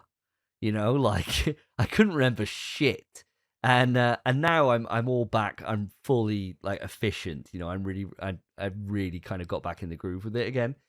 But it's gonna take a hot minute to be able to get everyone done. I've just about finished the first area, and I'm hoping I made more progress in areas 2 and 3. I'm really hoping, because the first area there's no roads or motorways or anything, and I'm just praying to God, because I didn't build much in the first area, because it's, you know, where you're kind of finding your feet, right? Yeah. I'm hoping that everything hasn't been destroyed by Timefall, because I couldn't see a goddamn thing I'd put down originally. And I'm sure I put bridges everywhere in that first area, and they're long gone. So I'm just hoping that my motorways are still there, Phil, otherwise I'm fucked. Wait until you have to start climbing that mountain. Oh, mate, I remember I put all zip wires all over that mountain. If they're gone now... It takes so long to get up that mountain if you haven't got zip wires. It's incredibly difficult, and it's one of those things that once you get everything set up as you've done in the first area, it's just beautiful to zip down and zip back up, and it's so quick to be able to do, and so satisfying. But until you get to that point, it is a slog. It really is. That mountain, it's difficult terrain, let me warn you. But I'm really interested to see your reaction now that you've said the combat is a low point. Wait until you start doing some racing. Oh yeah, I'm looking forward to the director's cut content. I really am. Are you? But the way you're selling that, it's down, right? There's a little bit of backstory, which is interesting, and I think there's some Metal Gear elements to that, which is cool. But the racetrack that you build, that stuff, forget about it. It didn't interest me in the least. I just had to try and get through that as quickly as possible. I was not interested in setting times. I think I went around that racetrack just enough to get the trophy and then fucked off. I couldn't be arsed with that at all. Oh, brilliant. That's a singing praise if I ever heard one. On his favourite game of all time. Director's cut of my favourite game of all time. There's a couple of moments, a couple of things I identified as flaws with Death Stranding, but from reading online, I think Director's Cut fixes them, and that's because I'm trying to level these individual porters, right? Not knowing what place has a delivery for that porter before I have to go there to be able to look at the available orders and then actually see what's there. That's really pissing me off. But I understand in Director's Cut they fixed that. Do you have any kind of insight on anything like that? It's been a while since I played it. I know there's obviously, as I said, there's some extra backstory stuff with sort of Sam's origin. I know you go down into the depths and you get a new gun, which is kind of interesting. But as I said, the race stuff is just a slog. And there's a new motorway that you build as well that makes it very easy to sort of visit the north part of the map. Nice. But it's not going to help you out getting up that mountain. All right, we'll wait and see. I think by the time I get here in 2 weeks' time, I reckon if I'm not done in 2 weeks' time, which I might not be, because I'm 70 hours in, and people are saying it can take up to 130 hours for the play. So we'll see where I am. I better be at the fucking mountain, and my stuff better be there. If it's not, which I don't imagine it will be, then I might be spending the next 20 hours hiking up and re-putting up all my zip lines again. So that'd be fun. That might be the make or break, If I get there and my zip lines aren't there, I might just be like, you know what? Maybe I just will never get this platinum. Have you done all the pizzas? No, I haven't. I haven't got the trophy for going to his house yet. Okay. So I remember the mission coming up, and I remember thinking at the time, I'm kind of just done. I'm kind of a bit burnt out on this, and there was other things I wanted to play. I think I was playing Smash, actually, at the time, and it was taken away from, me getting good. So I kind of stopped. Yeah. But yeah, I'll let you know. You're joining me on this journey, Mr. Point, giving you a bit of a reminisce before we both are diving into On the Beach, because I can't wait for that fucking game come June 26th. Going to be incredible. I literally cannot wait. Everything is geared towards this with the collector's edition that I've pre-ordered. Cannot wait. I didn't buy the handset, by the way. That was a little bit of a letdown. I know we briefly touched on that. I think it was last episode where I was maybe considering it, but yeah, it's a bit boring, that one. So I've skipped that, but everything else I'm fully in. Hell yeah. Well, I'll let you know how the journey goes. And next time it's going to be a very short what I've been playing, because it's just going to be Death Stranding, I imagine. So we'll see we'll see how it goes. But thank you all, audience, for joining us on the way. Let's move it on to the quick news. Quick news. Quickety quick news. Welcome listeners, welcome viewers to the best part of the show. This is the quick news, ironically titled because generally this is the longest part of the show. And this is the part of the show where we read out verbatim, a lot of the time, some news that we've cherry picked from the latest and greatest articles around the PlayStation Nation. But we like to spice it up. We're not like every other podcast. We like to do a little game which is called Truth or a Lie. So each news article, and we've had 2 each, we will give you a truth or a lie. And then on our next news article, we'll give you a truth and a lie. And then we'll debate which one is the truth or the lie. And somehow we'll work out that someone gets a shot in the dock ready for the next blowout. So Davey, I'm going to come over to you first, and you're going to present me your truth or a lie. And then you're going to give me your news article, and then we'll discuss it. Let's go. All right. So for my first one, which is a lie, is hey, I like this little mind game that's going on at the moment. I once burnt down a tree. Quick news. Audience, do you know what? I've got you covered here, because I know that we've just spent forever talking about Clear Obscure Expedition 33. Well, guess what? Got some goddamn news for you. Yes. Expedition 33 has now had a brand new version of the collector's edition come out called the Monolith Set. Basically, when the game was coming out, it had its own collector's edition, sold out very, very quickly. Huge demand for it. It goes for loads online. Can't find it anywhere. It's that again, basically, where it's the statue of the paintress, which is a musical statue, which looks very, very fucking sexy. A steelbook. You get Gustav's Expedition, which is class. So it's got like a full journal in there, which is a full massive art book for the game. And it's got its own collectible case that it all comes in. A very, very sexy collection. and it's up for £99.99, with pre-orders closing on the 12th of June. Anyone who orders within that time window will get one. They're making as many as they get orders for. So if you want one of these, make sure to take advantage of this by the 12th of June so that you secure one. Now, first off, guys, what do you feel about this collector's edition? Does this one speak to yourself? Spence, I'm going to come to you first. Oh, it's fucking... I hate that I'm skint mate because I really want it. I really, really, really want it. Because, yeah, it speaks to me. It's 99 quid. Brilliant. That's so cheap for what you're getting. And it's peng. Yeah. Yeah. I think at the minute... Oh, look at the statue. Yeah. Yeah, man. Yeah, it speaks to me. Yeah, of course. Yeah, I think it looks fucking beautiful. I really do. And especially having like an art book in there as Gustav's journal. Nice little cherry on top that. And of course a steelbook. You know, who the fuck wouldn't want a steelbook in there? Yeah. Very nice. What about yourself, Mr. Hoy? I know obviously you're not you haven't played the game or anything yet, but what do you feel about the collector's edition? Well, Davey, I'm glad you asked because, yeah, you're right. I've never played the game, but it comes with high praise from the two of you. But I really like their approach here. You know, it sounds like this is the second time they're releasing a collector's edition because the first one sold out so damn quickly. And to have it priced at the sort of £99 level is very, very appealing, right? Because normally you get a collector's edition. We're looking at 2, 3, even upwards. £100 to be able to buy. I've just shelled out 250, I think it was, for the Death Stranding collector's edition. Now this, obviously it doesn't come with the game, but it comes with a lot of nice knickknacks to have to decorate your office. Obviously for mine, I find it very difficult to buy collector's editions. I will have to be putting things in boxes if I do buy another one. But I think I'll leave this one to you boys until I play the game, and then I might get sucked into it. But I was reading the article earlier, and it's quite interesting that they're being very aware of scalpers with this because it's a very, very popular game, and they're limiting the purchases to 2 per customer. Okay, so you could buy one and put it on eBay.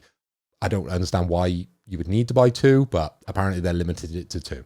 Yeah, it's a clever idea. And I think for me, right, audience, just let you know, I pre-ordered this immediately. I put the money down. It was paying 3 as well. So I could just put 33 quid a month for the next 3 months. Fucking brilliant. It ships in January. Great. I think I'm going to be fucking even more in love with it by then. The reason why this made the dock, not just because it's a sexy ass collector's edition, I want to get people knowing that it's out there and to pre-order it, right? If you're not on Twitter, it's actually because I feel this is something that more games should do, right? Like we've said before, getting a collector's edition for a new franchise or a new IP is a fucking gamble, right? Like neither of us got it, Phil, for Death Stranding when it first came out. We were like, no, we'll wait. And then obviously you had to pay top dollar then to be able to secure that much later on, right? And that's kind of the gamble that you can take sometimes. But to have a game where you play it all the way through and you realize, oh my God, this game's really special to me. I wish I'd got that. And then they release a collector's edition specifically for you without the game in, which is normally something that we'd poo-poo on. But for me, I'm like, what? This is fucking genius, right? Because I bought it digitally anyway. So this is just great. I get to have the thing on there, like as if I bought the collector's edition day one, right? I get all the same content that everyone else had, but I now know that I want this and I can secure it for a really reasonable price. I think this is a fucking brilliant idea, and I'm really surprised that more game companies don't adopt this as a way forward, because you think about like how many great experiences you've had and you've missed out on the chance to be able to secure that stuff, that you can then get that later on. I mean, am I mental here, or is this just something that makes too much sense? Mate, it makes a lot of sense. And you're right, it is something other companies 100% should be doing.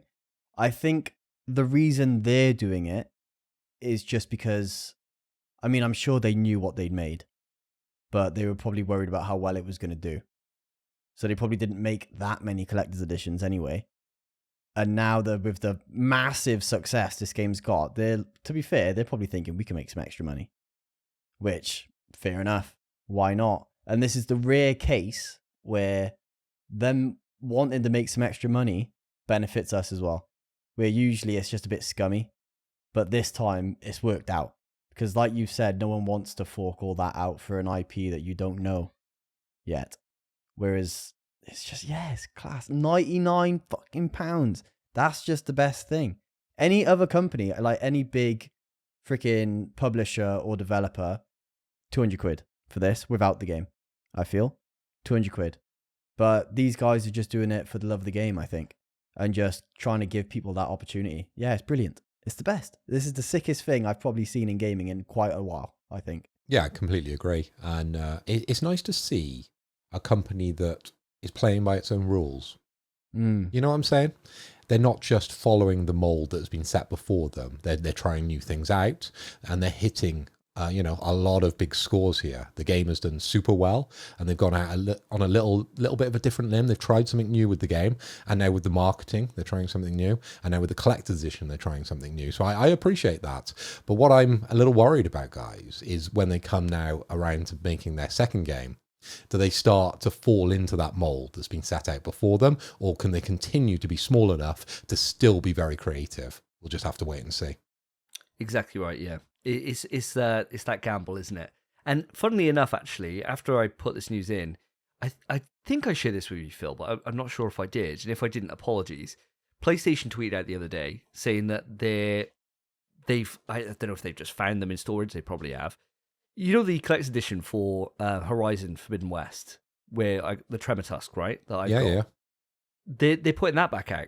You can get that they? for like 80 or 90 quid, something like that. Oh, wow. Which is great. I paid like 150 for it. So you can get it for even less than it was when I got it. But I imagine personally they've just got extra stock that didn't sell. And that's what this is. But hey, fucking, for those that want a cool ass Tremor Tusk, let me tell you, it is sick. It's a great fucking statue. I'm well happy with it. Even though the game's got problems. Do it. Do it. If you got like 90 quid spare. Did I share that with you, Phil? If I didn't, I'm really, really sorry.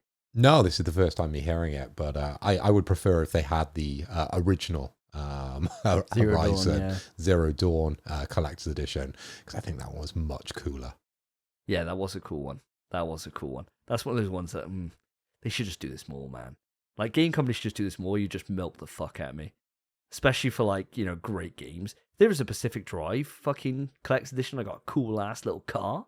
Yeah, fucking do it. I'll do it, bro. Anything that's going to win my Game of the Year, I should just have something for it, because it's fucking a big game. And I don't, Instead, I've got Spider-Man 2 statue for a game that's not even going to make my top 10 games this gen. Or fucking Forbidden West, what I just spoke about. Great statue. Gaming making my top 10. Just, what a shame. What a shame. Do it more, video game companies. I want to see you milk me even more, but I want to be milked, I want to be on that table getting milked. I want to be that. I'll be that cow. Table? Yeah, get on the milking table, bro. Seen that porn? Milking table? No. Have you not? Is that what it's called? The milking table? Yeah, mate. Yeah. It's like, Pass me by that one. You know a massage table where it's got the hole for your face? It's that, except there's a second hole. Yeah. Is that something you've watched together, or no, you borrowed each other's DVDs? Whose table was it, mate? Did you borrow it? Or Can you imagine I have one? Yes, I could. Oh, could you imagine? Be like, why is there a hole here? I don't know. Just came like that. Well, he's got loads of apparatus and just lube everywhere. It's like walking into Diddy's house, but instead you're just getting on the milking table. Milking table. Who's under there? It's Jesus. me. Oh, Christ. And with that, we'll move on. Spence, I'm going to come to you. I want your truth or a lie. Sure. So my lie, I have hit someone full speed with a golf ball. Quick news. So as always, lads, listeners, ladies, I got to stop doing that. There's no ladies who listen to this, mate. No, the only lady listening is my missus, so I got to stop doing that. Horrific. Once again, I am reporting the monthly games coming onto PS Plus Essential, and these are the monthly games of June. The games are as follows. We have NBA 2K25 for the PS5 and PS4. We have Alone in the Dark 2024, that is the remake for PS5. We have Bomb Rush Cyberpunk for PS5, PS4.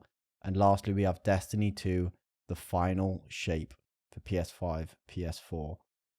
We also, a little bit of extra news, there's bonus titles coming to the game catalogue and classic catalogue. So for the game catalogue, we have Another Crab's Treasure, PS5. We have Skull and Bones, a Davey favourite, for the PS5. We have Destiny 2 Legacy Collection, PS5, PS4. And we have Grand Theft Auto 3, the Definitive Edition, PS5, PS4. And then, for the classics, we have Myst, PS5, PS4. And this might not be how you pronounce it. I'm going to call it Riven, PS5, PS4, because that's how you pronounce the champion's name in League. And that is the sequel to Myst. And then we also have 2 game trials come into the service, which are Kingdom Come Deliverance 2 for the PS5 and Sid Meier's Civilization 7 PS5, PS4. That is everything. Bloody hell. I think it's quite a big one because we're on the Days of Play season. So they're doing a lot. So I think usually I come across to you, Davey, first. Phil, I'll come across to you. What do you think about this month's suite of games? Okay, I feel special. You coming to me first. Well, the June PlayStation Plus list, let me just run through them once again, because I've done my research. I've been able to get together the Metacritic scores for the 4 games that you've detailed. So NBA 25 got 79%. Alone in the Dark, sadly, only got 63% on the Metacritic. Bomb Rush Cyberpunks got 75 on the Metacritic. And Destiny The Final Shape, as we know, it was a huge Metacritic score, don't we, Davey? Got 89%. Now, the game that really sticks out to me, because I'm not really a Destiny fan as much as I did pick it for my Fantasy Critic, it did very, very well, let me just remind you. The game that sticks out to me is called Bomb Rush Cyberpunk, and this is the 2023 action-adventure platform video game developed and published by Team Reptile. So this game was digitally released for the Nintendo Switch and Windows back in August 2023, and it just gives me Jet Set Radio vibes. It looks absolutely incredible. I love the visuals when it comes to this game. Haven't got a clue what it plays like, but it sounds like a good enough game to reach 7 out of 10, right? Looks like a Portal game. So I think out of the 4 that you've offered up to me, Spence, on a silver plate, it would be Bomb Rush Cyberpunk that I would be playing. Now, for the rest of the games that you've gone through, the one that sticks out to me would be Myst, purely because I wrote part of my dissertation when I was in university on Myst. So I have some very fond memories of that game. So any opportunity to be able to play that game, of course on PlayStation, is very welcome. It's an incredible game. There's some very interesting style choices because it was an arts degree that I was talking about within my dissertation for Myst. So yeah, I would love to revisit that, definitely. And hey, it's free. What kind of game is Myst? Because I've heard about it, but I've never really seen gameplay. Point and click adventure game. Oh, okay. With like static backgrounds.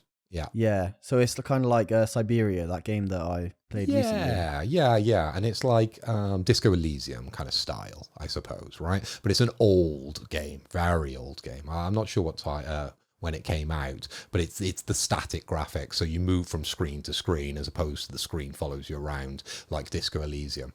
Very cool, mate. Very cool. All right, Davey, how about you? What speaks to you? Well, out of that first monthly games for June, not a goddamn thing, mate. Alone in the Dark, I unfortunately own, and it's what turned me off survival horror for the moment. That's how fucking piss poor this game is. There's a couple of people following Twitter that are like, oh, now's the time to get into critically undervalued Alone in the Dark. Fuck off. The game's shit. There's so many better games you could play. Nothing there, really. NBA 2K25, I guess, that'd be a good laugh. But, I mean, why play that when we got UFC? The fucking gamer games that we put to the test last time. Fun as hell that was. And PGA, of course. But in terms of the game catalogue, the big one for me is actually something I wanted to pick up for myself since it was first shown, which is another Crab's Treasure. Bones. Oh. Mate, I'd rather shit in my hands and clap than play fucking Skull and Bones. That game seems like it will never leave. Like, ever. It was not only was it like advertised it was coming out for like 10 years, it's now being put on this list. I tell you what, I hope Ubisoft paid PlayStation to put it on here, because PlayStation, any money that's changed hands on your part, you've lost out on, pal. What a waste of money. Should have just given it to me. I'd just fucking be on the screen. I would have made a better game of Skull and Bones in 2 seconds flat. I'd make like a fucking... Should have just given it to that fucking Genie game that we played. Does a Genie in my Szechuan sauce? Yeah, that's a much better game than Skull and Bones would be, bro. Those people are still making games, by the way. They made a new one recently, I think. Have they? Yeah, like a few weeks ago. I keep seeing them on the store. It's like it's like games for you. It shows me those. Mate, Genie and my Szechuan sauce. What a great game. Before its time. Ahead of its time, mate. It was, mate. It was. It really is. Absolute gem. But Another Crab's Treasure is class. It's basically a Souls game, but you're a crab. And it's, from everything I've heard about it, it's really good. Like, fundamentally, gameplay-wise, it's apparently slaps. And it's one of those things that it would be a gamble to dive into, and I was waiting for the price to be right, and time to be on my side to be able to dive in. But to now have it available May 29th, hell, sign me up. Another Crab's Treasure. One of those things that I think when I get the spare moment, it's going to be one of those things. Or when I know when it's going to leave the service. So I know that I'm on a time limit to be able to play it and consume it. I'm in there for that. Because the classics, I'm glad you covered them, Phil, Mist and Riven. I thought that you've played Mist before. I haven't. And I'm not too interested in starting at this point. But it's a classic for a reason, right? Like a proper classic. So one of those things that I should check out at some point. But yeah, only for me, only one game here for me, and that's Another Crab's Treasure, Spence. Fair enough, mate. Fair enough. I'll tell you what, I've seen gameplay of Another Crab's Treasure. Yeah, it looks great. I'll tell you, I'm right there with you. But I'll talk about the monthly games first. 2K25 is probably the only one I have any interest in, and that interest is fucking minute. It is tiny. It's so small. I think it'd be fun for like 40 minutes. Yeah. Not even an hour. Yeah, It'd be like, we'd boot it, play one game, and be like, Apex or something, and that'd be it. Yeah. A bit Well, like when we played the ice hockey game, like the more modern ice hockey game that we got on the service. We played a couple of games of that, didn't we? Didn't really understand the rules when it came to ice hockey. But I think basketball's a little bit more easy to understand, though. So we might get a little bit more out of it. I don't know. Can we all be LeBron? One thing we can't do is go online, because we got bodied in that NHL game. We got bodied bad. Like, worse than we got bodied in Quidditch Champions. So, Fucking hell. Don't mention that game again, bro. Shit, man. Yeah, that's the only one I've got. As long as I can play as the GOAT of all basketball, Larry Bird, then, you know, maybe I'll play it. But I don't know. I do not care about anything else here. Cyberpunk. I hate anything that's cyberpunk. I don't know why it pisses me off. And then a twist on it being cyberfunk. I'm like, just fuck off. Alone in the Dark, I know it's a pile of shit, so I'm not going near that. And Destiny 2, I was done with that long ago. So that entire month might be the worst month in a while for me. yeah. Very long time. But then you move on to game catalog, Skull and Bones. Shut up. I am Shut up. Skull and Bones. I'm gonna be pissed off every time I see it on my thing saying your new monthly games. I'm gonna be fuming. I have zero interest in that, and I'm just as fucked off at how heavily it was advertised as you are. We saw it everywhere, and I can't stand it, even though I know nothing about it. How'd I see so much of it and I know nothing? Yeah. Exactly. Dog shit. Another Crab's Treasure, super keen, gonna get on that when I have time, same as you've said. GTA 3, I'll give that a whirl. God knows, Destiny 2, again, done with that. The thing I'm a bit gutted by is that I don't have premium, because I'd be really keen to play Myst. Really, really keen. So I guess when I get a Portal in 3 years' time, you know, when I have a job, then maybe I'll play Myst. But until then, that's one of two games I'm interested in, that and Another Crab's Treasure, and that is it. Pretty duff, I think. Yeah. For this month. Like the Days of Play event, all these games, changed the graphics, everything. If you check on your phone, the app looks a bit different as well. It does. Great. Looks lovely. Shit fucking list. Brilliant. Cheers, PlayStation. Yeah. Not gonna lie, boys. Happy to end that there, move it on. You boys down for that? Yeah. Yeah. Let's move on. Amazing. All right, Phil, over to you. Give us your truth, mate. Okay, my truth. I have never dyed my hair. Quick news. Okay, guys, so we're going to talk about Marathon, unfortunately. And I say unfortunately because there's been quite a lot of negativity floating around on the socials around this game. And it pains me to say that it's starting to mount up now. It's not just one or two sources talking about this. It's a lot of people coming out with lots of different individual things that are not looking great for the future of this project.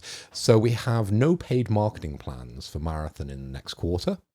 There was mixed receptions for the alpha that came out. There was some theft of some assets, and they faced some plagiarism charges. Okay.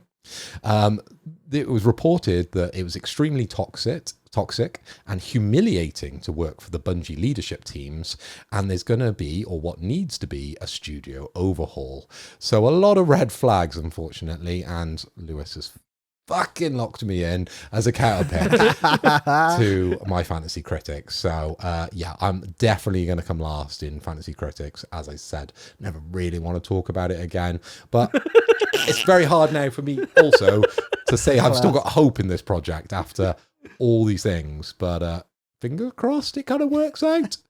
I don't know. How are you guys feeling about Marathon? I think that we're cursed, because I've got a feeling that we'd play it and fucking love it. Yeah. Probably. Yeah. Because I feel like, all the warning signs were there for Concord, and we loved it, right? We still go on about it. We're probably the only podcast in the world for PlayStation that still go on about Concord in a positive light. I think we're probably the only one, right? And we were probably the only one to be positive about it when it was out. yeah, I think we probably were, right? And so I got a feeling that if us three played a game of Marathon, like say we were in that alpha, we'd probably be sitting here saying like, this game's fucking immense. This game's so sick. It's so good. Probably. And yeah, and Lewis's counter pick is fucked. Yeah, he's Phil's gonna win. Don't believe the shit. There's gonna be loads of players, and then like Concord, 200 players. There it was us. That was it, right? Like, I got a feeling this history repeating itself, man, and I don't want to see it. I mean, some of the things, right? Like the plagiarism stuff is overt as well. Like I've watched a few videos on this now, and seen like a few like Yongye videos that he's put up. And he's like a fucking dog with a bone, right? Like, as soon as he gets one thing he doesn't like about something, he makes 17 videos every day about that thing. They're all exactly the same. They're all, funnily enough, just over the time to get advertising revenue on YouTube. And 90% of the video is him repeating what he said in the previous video before he then has a little tiny bit extra on the side. I like Yongye, don't get me wrong, right? But I know how he works. No, call him out now, bro. Call him out now. Put it in, bro. I like his stuff, right? But I know exactly what I'm getting him for. I'm getting him for a tiny little nugget of extra information right on the end of a 10-minute video. And that's what you get with him. And so with that, what it's meant is I've seen about this plagiarism story more times than I care to count. And it's bad, right? It's bad. People were finding these, basically what it is that the art director and a couple of the art colleagues who were working on the game followed this independent artist, graphic designer on Twitter, right? This guy posted stuff up years ago, like 6 years ago, and they just lifted it directly and based the entire art style around this guy's work. Wow. And so, like, the stuff on there, he's got like his own text and his own little things he put in for like a joke in there that when he looks at it a certain way, it spells something. It's just on like an asset of a wall. And he's like, what the hell? And and this got through so many checks. You think a size like, a studio like Bungie is going to be, because of the size of it, there's going to be so many different checks before things get through to final kind of say so. And it's just skipped through all their play. And this isn't the first time. Bungie have been done for plagiarism 3 separate times for different projects over the years. You would have thought, like, we're always saying about when you touch a fucking hot stove, you just don't go near it again, right? Sometimes you do, and you think, oh, I want the thrill. But generally you don't, right? You just don't do it. That's nuts. You would have thought, like, if there's a proper... something like plagiarism as well, proper, like, just puts a veil over a project that can kind of really ruin it for public perception. And when you've been burnt by that before, you would have thought you'd get even stricter on the kind of risk and control to stop this happening again. And they're like, nah, it's fine. We just pay him off on the back end. And that's what Bungie have had to do. They've reached out to this guy and be like, yeah, we'll compensate you for this, which is great. But the kind of damage is done, right? Like, public perception really does matter for stuff like that. They should have. Yeah. Wait, so hang on. The entire art style based on this guy's work. Pretty much, yeah. I'd be asking for a bit more than some compensation, mate. I'd say I'm suing you, or I want like 50% of all revenue you've ever made. I don't know how much this guy can do in terms of like, to take on the legal battle. He says he's unemployed, this guy. Oh, On Twitter. fucking hell. He's like, Well, it's because Bungie's been stealing all his work. why didn't they just hire him? Why didn't they just fucking hire him? I just don't get it. Why not just hire him and bring him on board? Well, they probably will now, but they still have to compensate him 100%. But guys, think about it. What if they got away with it? They've got some sick designs. And it's not exactly they're, plagiarizing like Banksy or something that everyone recognizes. This is an unknown artist that, as you're saying, is unemployed. So he's got no money to fight the legal battle. What if they got away with it? It sounds like it's like one of those Scooby-Doo villain things, isn't it? And I would have gotten away with it too if it weren't for you internet sleuths. It's exactly that. It's a madness, man. Great graphics, though. You got to be fair. They're cool. Yeah, they're awesome. And the art style's great. Like, why not just say, maybe we didn't come up with this idea. Let's reach out to this guy and be like, yo, can we just get you on the team? Or can we just buy your art from you to make this legal? Like, that's all they had to do. It's not like as if it's even a big deal. Like, a little bit of money change in hand for the art style, especially if this guy's unemployed, he'd be like, fucking hell, Bungie reaching out to me? Sure, of course. I'll sell it for a few thousand or whatever. He'd be fucking loving it, right? Absolutely loving it. Get his name in the credits, all this shit. Probably if you want sell any it more for design, a month's rent, mate. Mate, yeah, exactly. And they're like, no, we'll just steal it. Well, it was probably just one guy, wasn't it? One guy I probably imagine. nicked it and claimed it as his own. So it's just one, arsehole in the company. But Apparently, it's 3 separate employees for Bungie all working in the art department to follow this artist as well. Okay, well, that's a bit worse. Yeah, it just gets worse, man. It just gets worse. Do you reckon the guy was like, "Oh, this guy's really good, follow him"? Yeah, all right. And then they all went, "Oh, we could Yo. Take copy, it. Control C, Control Yeah. V." Yeah, paste straight in. No one will know. Do you think it was that, or potentially they may have just used it as kind of, a bit of Like reference. Yeah, a reference point, or when you develop kind of a website to bring it back down to sort of my knowledge base, you use lorem ipsum to like fill out text. So maybe they just use something like this just to fill the gap for now, and it slipped through. They just left it in the game. There's potential in there. There is potential. Yeah, we've got to try and and see both sides to the argument, but it's very damning with the information that we know. Yeah, it really is. And I think, and that's just the tip of the iceberg, right? The plagiarism stuff, I don't even think it's that big of a deal, right? I think if they paid them off, it's not good. It's not good luck. But if you paid them off and it all works out at the end, yeah, it's a bit of egg on Bungie's face, but it's not the end of the world. The bigger issues here are, like you were saying, in terms of the playtest, and the alpha figures have not been good. Looking at the Steam alpha figures for people in there, it starts off with a massive peak where people joined in. Obviously, it's closed alpha, right? You've got to be able to get in. But normally what you'd expect is that those figures, if it was a healthy game to play, that would be constant throughout that alpha period.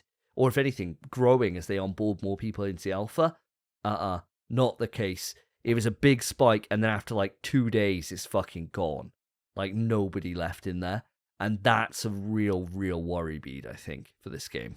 Yeah, but Davey, as you know, the Steam numbers don't mean anything. Look at Concord. When you're looking at those sort of analytics, you're just making things up now, mate. You just jump into a conclusion too fast. Wait until you see the PlayStation numbers. Oh, God. That's what we were saying at the time, wasn't it? For Concord. Is that what happened? That's what we were That's saying. exactly what happened, yeah. Yeah. Oh, God. That's what we were saying at the time, man. We were so up Concord's arse that all these warning signs, we were like, the PlayStation faithful will turn out. It would be absolutely fine. 200 people. Hey. We're there. Day one. We're We five found of the them. game. Yeah. Yeah. We beat most of them, though, so we loved it. Yeah. Well, yeah, we were the best. We were the best on there. We were sick. Yeah. Yeah, we were. That's why we loved it so much. We were the best out of the 200. Yeah, we were fucking class, bro. They didn't want to mess with us. Also, like 5 of the other ones were the devs. Yeah. And we beat them as well. Ridiculous. Fucking hell. But yeah, there's no real way for me to be able to find a way to salvage this. You know, like, my confidence has been shaken with Concord in terms of how well a project can kind of rebound and come back. And I fear for the worst for Marathon. I really do at this point. And I'm not going to judge it until I play it, right? The issue I got is I don't think we're playing it anytime soon. Yeah. I mean, do you guys have any faith, knowing what we know with the news that's been coming out, that we're going to see it this year? Do you think it's actually going to come? Phil, over to you, because I know you've got this. Well, I have to have faith, mate. And all I can put this down to is a lot of naysayers and a lot of people that saw what happened to Concord and thought they'll do the same things to a very similar game. So I'm boo-hooing all this, okay? And setting this aside, let the gameplay speak for itself once we get our hands on it. I think, as you said, the PlayStation faithful will be there and will be there en masse to play Marathon because it looks absolutely incredible when we've seen it at like a state of play, and it looks very interesting. The style is very unique and very appealing. I'm grasping at straws here. Yeah, Bungie were good at one stage. Yeah. You know, like, yeah. Fuck me, Halo. Yeah. You know, yeah. That was good. So yeah, I've got faith. Good man. It was good, yeah. Yeah. Really convincing too. What about yourself, Spence? Oh, mate, I'm a bit gutted. I'm not going to lie to you. Because I thought the last trailer we saw of Marathon, I thought it looked so good. Yeah, me. All of us did. All of us did. I thought it looked great. And it was finally my chance to be like, everyone who said this game looks great, you didn't even fucking know. You were so full of shit. And now it does look great. And guess what? It's not.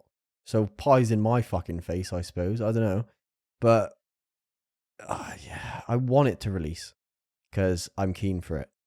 And like you've said, although there's a lot of bad news, I fucking loved Concord. I'm not going to judge this until I play it because I might love it.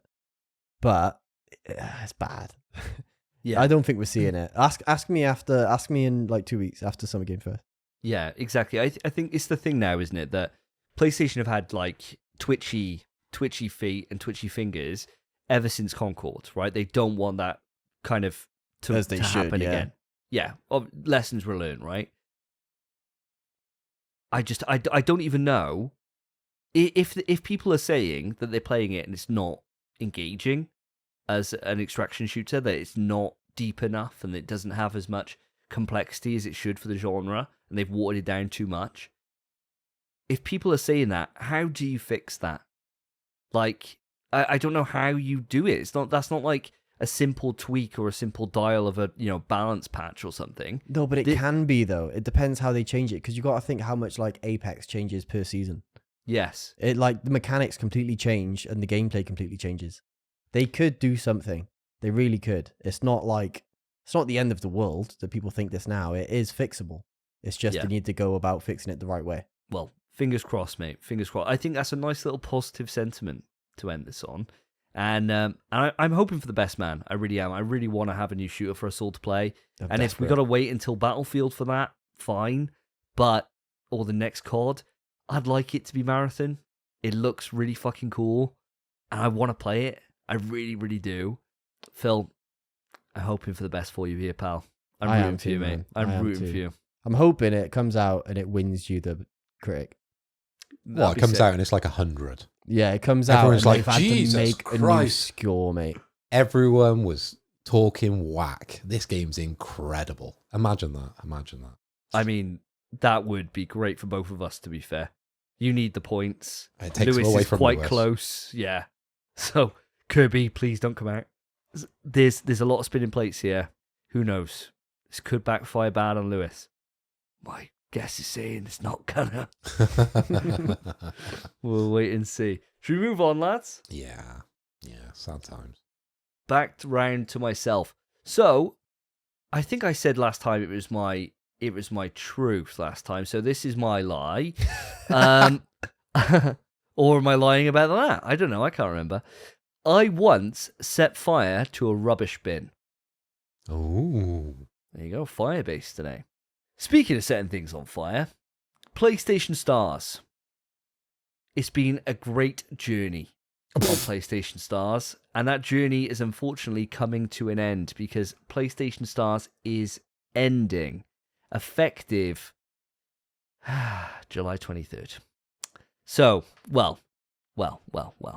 Arguable. Let me give you the full thing. So this is on the PlayStation blog. They said, starting today, PlayStation Stars will no longer accept new members for this version of the program. If members choose to cancel their PlayStation Stars membership starting today, it will not be possible to rejoin this version of the program, and members will lose all earned points. Current PlayStation Stars members can still earn digital collectibles, point, and level up their status until July 23rd. After this date, there will be no new PlayStation Stars campaigns available or any additional rewards or status benefits to earn. That's why I said July 23rd. This version of the PlayStation Stars program will fully end on November 2nd, 2026, and current PlayStation Stars members can continue to redeem points as long as their points don't expire before then. So, yeah, kind of sucks really, to be fair. The good thing about it is that you can still access your digital collectibles even after these changes take place. So even after all stars are gone, anything you change your points in for, or you earned, or you redeemed, whatever it is, you can still get those. Cool. I guess that'd be an app central thing like it is now. No one gives a fuck about that. The big thing is the points, right? The points equal prizes, and those prizes mean money off vouchers. And I've done very, very well from PlayStation Stars over the last couple of years. Very, very well indeed. I've now got just under £5 of coins to get Done back. so well. No, I've redeemed them all through. I know. But you bigged it up. Like, I've done so well. I've got just under £5. No, that's just currently £5. It's been out for 3 years. I think I've had about 80 odd quid from Stars over the couple of years, which is not bad for a free program just for me spending money that I was going to spend anyway, right? Money for nothing. Not going to say bad for that. But yeah, so I got like £5 left, so I need to do as many programs as I can so I can get as many points to try and earn enough to make sure that I get that £5 voucher. I think I got like 150 points to earn, so nothing really. But yeah, sad times. They say that they're going to be relaunching something else to replace this. We'll have to wait and see what that is and what that looks like. But what are your thoughts on this? Spence, I'm going to come to you first. I think it's sad. I do think it's sad. I saw this, I think, last week in an email. I got an email about this as a loyal member of PlayStation Stars. And it is sad. When I got the email, usually I just check my emails. I never read any of them. Close. And that's what I do. I just check if there's anything important. I read this email because I was like, no fucking way. Because it doesn't feel like 2022 when this came out. It feels like Stars has existed for maybe like a year. Sure, it's been longer, but it doesn't feel like it's been that long. But I suppose I just haven't really used it that well because I'm too skint to buy digital games and earn points. But it's quite sad, I think.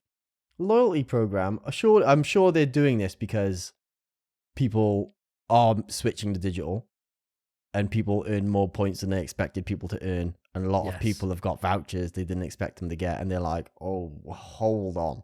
Yeah. People they looked are at paying. the balance sheet and thought, fuck me, we're burning money. It's like people are buying games, sure, but everyone's year subscription to PS Plus is paid for by their points. And they're like, shit, hell. That's the only thing they do where they get 100% of the returns, I'd imagine. So they're probably like, fuck, we have fucked this. So I imagine the next one is probably going to be the same, except your rewards just aren't vouchers, it's just games. Or probably something like that. Yeah, maybe you can redeem them for games like you can at the moment. That or that it's just a lot harder to get the £5 vouchers or £10 vouchers. But you'd think if that was right? the case, they'd just tweak it. Very true. You know? So I really don't know what the new system's going to be, but it's a sad end for the current system. But to be fair, I've been level 4 since the month or 2 months after this program came out, and it was impossible to get higher than it. Now it's possible, as of recent, and it's pointless because it's closing down. Brilliant. Yeah. So, I don't know. It's sad, but honestly, I can't be arsed. It's fine. yeah, it. Who gives a fuck about digital collectibles and shit anyway? I don't really care. No, But I sent you one the other day because I thought you might want this one, but I at the did same as well. time, it's shit. Yeah, I still wanted it though. Did you get Still, it? you know, yeah, Yeah. of course did. Just have to boot up God of War 3. Class, great. But yeah, it is what it is. Mr. Hoy, you've had quite a journey with PlayStation Stars. Have I? Yes, you have. You started off Quite a negative journey, mate. No, he's a fucking liar, is what he is. He started off. I haven't even spoke. I go on. Say your piece. Say your piece on this. Go on. I think you're gearing up just in case I have something negative to say about this system, wanna see if which you- I've been saying since the start of this system. I remember having an argument with you two and saying that this just isn't sustainable, giving away free money. How is this ever going to be something that lasts any longer than a couple of months? And it has lasted a few months, but they quickly have found out now that they were giving too much money away for no benefit. They weren't encouraging people to buy more games. They weren't encouraging people to sign up for this. It wasn't interesting to be part of. As Spencer said, once you got to level 4, it was kind of dead. It wasn't interesting. No one cared about the digital collectibles. But hey, now and again, you might have got a free $5. Absolute trash. I said it from the beginning. I'm saying it now. What a complete waste of time. And yeah, you're right. I got a $5 at some stage. Great. It meant nothing to me. As an unloyal fan or non-fan of PlayStation Stars, I even got the email. And the biggest smug smile came across my face because I thought, I fucking told you so. In the bin. Audience, if you got a short memory, what originally happened, and what I was going to say, is that when we first covered it, Phil was just adamant against it. And he was saying, no, pointless, I will never sign up to this, I'm never taking part. And we were like, but it's free fucking money. He's like, don't need it, mate. Not gonna do it. Fucking pointless. I have to click a few buttons. It's not worth my fucking To time. be fair, short memory, that was 3 years ago. Yeah. And then last year, it came out that he redeemed it and got something from Stars. And I was like, hold on a fucking minute. I remember this. This burnt into my head, this conversation that we had. You liar. Absolute fucking little rat. Rat, wow.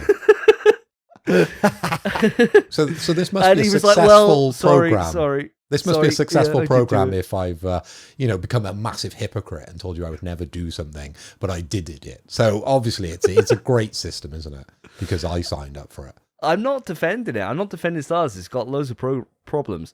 Free money was free money. It was nice, right? Like, it was dumb to not partake. So I'm glad you did. I'm glad you did go against your word and partake into it. But I completely agree with you. I think that, yeah, it fundamentally didn't work.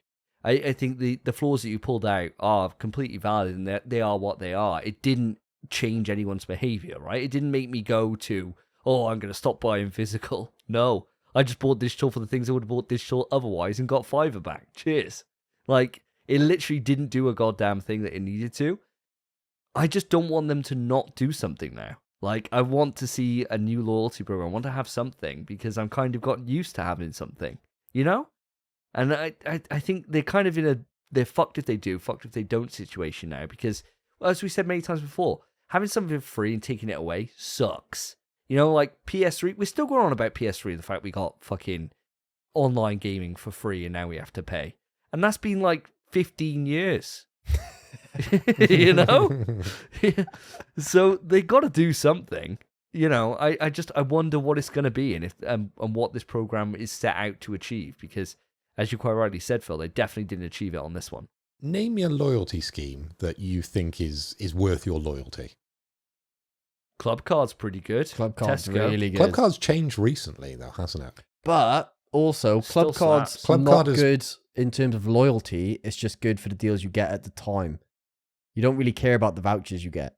I do. Yeah, you trade those for days out, bro. Trade them for days out, for going to like the zoo, Alton Towers. Traded mine for Alton Towers when I went. Yeah, but you're a recently with the father. kids. Yes, that's also true. You know? Tesco has made Club Card You know, like you can't shop at Tesco without a club card. It's mandatory that you have this card, okay? So they're now forcing you to do that. And that change maybe was in the last year, I believe, where you had to have it to be able to get the meal deal, for example. But before that, where you had to build up points, I think it got to the same point PlayStation Stars got to, but it took a lot longer because people started to amount too many points for Tesco's. And then when they, you know, traded in and they had a few £1,000s to spend on alcohol or whatever, they were like, yeah, we probably shouldn't be giving away so many points. So they moved it back and they moved it back. They made things less valuable in my mind. Nectar points did exactly the same. I was a big Nectar guy back in the day and those points were worth quite a lot, but they halved the value of those Nectar points because yet again, they realized they were making too much of a loss. Now I'll pose the question back to you. What's a successful loyalty scheme that you're proud to be a loyal fan of? I can't name one. There's one decent one that I can think of that is actually genuinely pretty decent, and that is on Shop2. They've got a pretty good one. So when you buy through Shop2, you get discounts on the in-game on the prices on the store, and the prices are already well priced anyway. Like even if you're not in the loyalty scheme, they're better than market. But is that the one with certain bands that if you get to a certain band, you have this much off? If you have another band, you get a certain amount off? It's got like silver and gold, I think, doesn't it? Did you feel rewarded for that?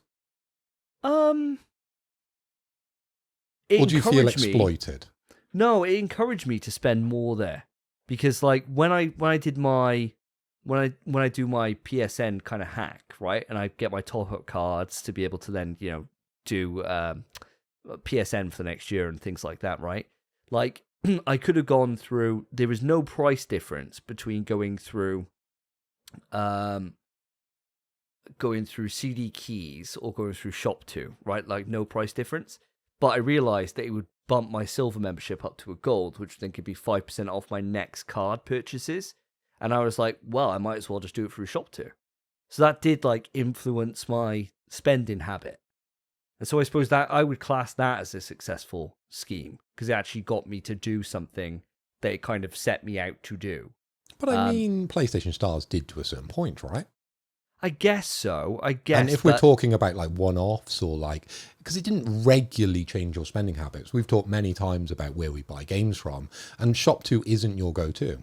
No, it's probably my second choice. Like my first choice is always going to be game collection.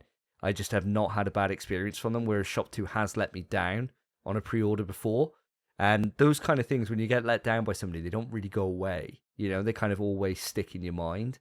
So it's just gone from being, I guess, third place behind CD Keys to second place, you know? So I guess, in saying what you're saying with loyalty schemes, none of them really pay off too well. Something's just better than nothing, I guess, and that's quite a nice thing to have. But yeah, it's the only example I can think of where something has actively changed how I interact with it and why I choose that retailer rather than someone else. But I'm clutching at straws, thinking of that one, Yeah, I don't think we'll get anything like this again for PlayStation. Not in this generation, anyway. I couldn't see it coming back. I would see them just cutting their loss because it isn't just the £5 or £10 they're losing from your 3 months of loyalty or 3 years of loyalty. They're losing all the development and the manpower that goes into creating all these digital assets and all these points and running this system. It's a very expensive thing to do. So no, I'm kind of glad that it has died and it's died now. And we won't need to be bothered by it anymore. There's more space, more real estate within that app for games and real cool experiences. So that's what I'm looking forward to. Well, audience, let us know what you think about this. How did the PlayStation Stars going the way of the dodo impact you? Do you care? Do you not care? Let us know. Write into the email pswetrust@gmail.com or hit us up on any of the socials. All are in the description of the show. Spence, over to yourself. My truth. I've been hit full pelt by a golf ball. Oh. Bam. Quick news. This one, lads and listeners, I think it's going to be a bit of a short one because it is literally speculatory. It's just speculation, but we'll cover it anyway and we'll see what we come out with. So the news is as follows. Naughty Dog has a second game in development, we found out. Neil Druckmann has confirmed this. There's another game being developed alongside Intergalactic. and Neil Druckmann is producing the game himself, which is leading people to believe it's a very specific game. But I want to know what you guys think. Phil, I believe I came to you first last time, so Davey, I'll come to you first this time. What do you think about this second game? What do you think it could be, and what do you hope it is? I don't think it's a surprise that Naughty Dog are working on a second game. I'd be amazed if they weren't. You know, like this is the thing. They're not a small studio. They can do multiple in-house projects, and especially when you're talking about they're going to be at different stages of development, right? Like obviously, I imagine this second game is probably early-ish development compared to something like Intergalactic, which is probably out next year, right? Like huge different scales of production. So it's nice to know that they're working on a second one. I don't think it fundamentally changes too much. What do I think it is? Uncharted, I reckon. Wow, I reckon it's really? coming back. Yeah, I reckon it's coming back. I don't think we're seeing Last of Us 3 for a while. I reckon Uncharted. It makes sense. There's been so many rumors that we've had over the years that Uncharted's bubbling away in different development studios. I reckon Naughty Dog just going back to well on it. And why the fuck not? Like, so many stories you can tell there with, even if it's not Nathan Drake, which obviously it should be, you could just put it anywhere in his life and it'd be absolutely fine. Like, we've seen very early Nathan Drake in Uncharted 3. We've seen late Nathan Drake in Uncharted 4. We've seen the middle bits. What about a bit just before the middle bit? You know? Or just after the middle bit? Like, you could just plonk it in fucking anywhere. It's like Indiana Jones. He keeps having adventures even to his fucking 90s. Just chuck it in. No one would care, and everyone would be happy to have it back. Why not? It's a win-win. To be fair, I'd love it. But I think I could argue that, but we'll save that for in a bit. Phil, how do you feel about it? What do you think?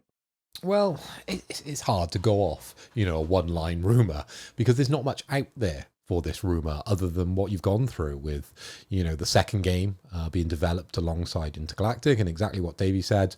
It could be any stage. It could just be in the planning stage of the development, right? And Neil Druckmann producing the game, does that really give you too many clues? Obviously, the obvious one here, is The Last of Us 3, and that's what most people probably want from this. But I'm on the same track as Davey. I would love to see Uncharted 5 here. And I don't think it'll be a Nathan Drake story, unfortunately. I think it's going to be his daughter. I really do. Or, of course, we might get Crash Bandicoot Warped 2. That's also a possibility. Produced by Neil Druckmann. That'd be wild. Especially if they don't own the rights.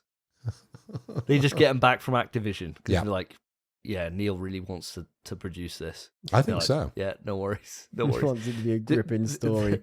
Like, Freaking, what's her name? What's the other Bandicoot? Is it Candy? well, Coco. Oh, Coco. Is that her name? Yeah, Coco. It's just like Coco freaking beating on a pregnant woman. Coco Jesus. Bandicoot, right? Right, They're going to do something very close to it. That'd be funny. It'd be mad that they went back to an IP they don't own anymore instead of Jack and Daxter, Like, instead of going back to something that they own everything to, they're like, no, let's go back. Let's go back. Let's go all the way back. Yeah, that'd Tell be you wild. what, they could make, if they like modernized it, they could make such a good Jack and Daxter game. Oh, fuck yeah, they could. Especially It could after be the so success of sick. Astrobot, dude. Bringing back a cool-ass platformer. Like, especially, like, Jack went really edgy with 2 and then 3, and they started bringing all shooting mechanics and stuff in.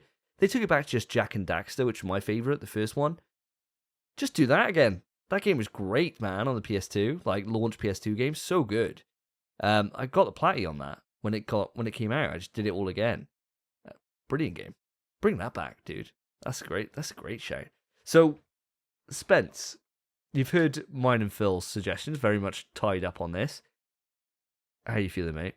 I'll tell you, I would love for it to be Uncharted. I think that's my number one pick. Obviously, Last of Us. Love Last of Us. But I'm happy to wait for Last of Us. That's the thing. I'm not like, I need it now. I'm happy to wait so it's perfect. Uncharted, I think it would be perfect anyway. I love Uncharted so much.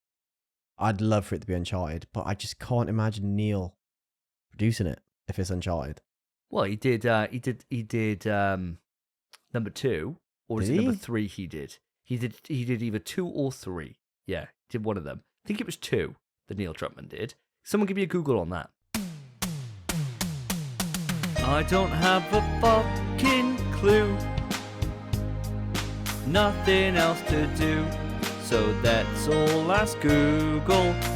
So Neil Druckmann wrote Uncharted Drake's Fortune. He wrote Uncharted 2 Amongst Thieves and Uncharted 4 A Thief's End. Wow. He was also the head of narrative development for Uncharted Legacy of Thieves collection. Additionally, he co-wrote the story for Uncharted 4 A Thief's End. Bloody hell. Fair enough. Fuck Heavily me. involved. Yeah, Jesus. By that he means he wrote his name in the credits. That's crazy. I didn't know he was that involved in Uncharted. Maybe it's Uncharted. Tell you what, that'd be sick.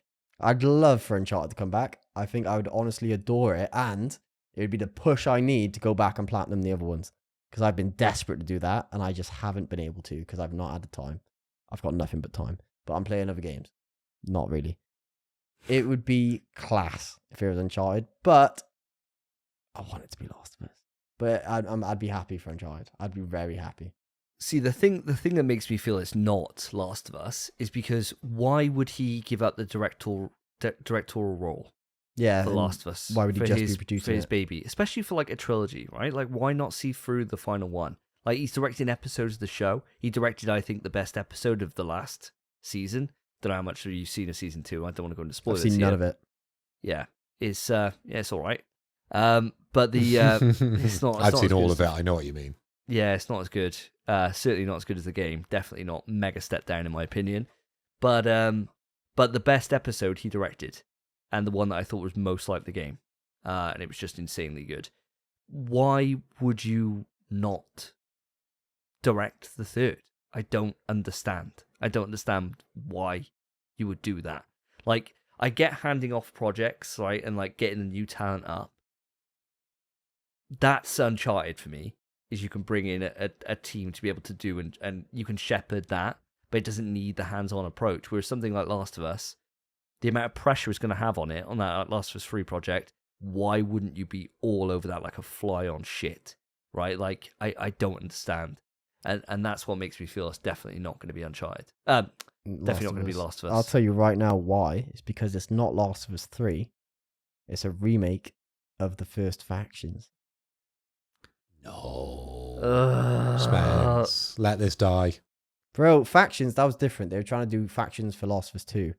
Factions for Last of Us 1's already done. It just needs to be remade. And it'd be brilliant. It's really good. It takes 40 hours for it to be good. And then it's really good. I enjoyed it by the end. I mean, I uninstalled it when I was done. But I really enjoyed it by the end. I wouldn't mind seeing Factions return. I'm with you boys. I really want it to be Uncharted. And I think chances are it is Uncharted with the information that's been brought to light.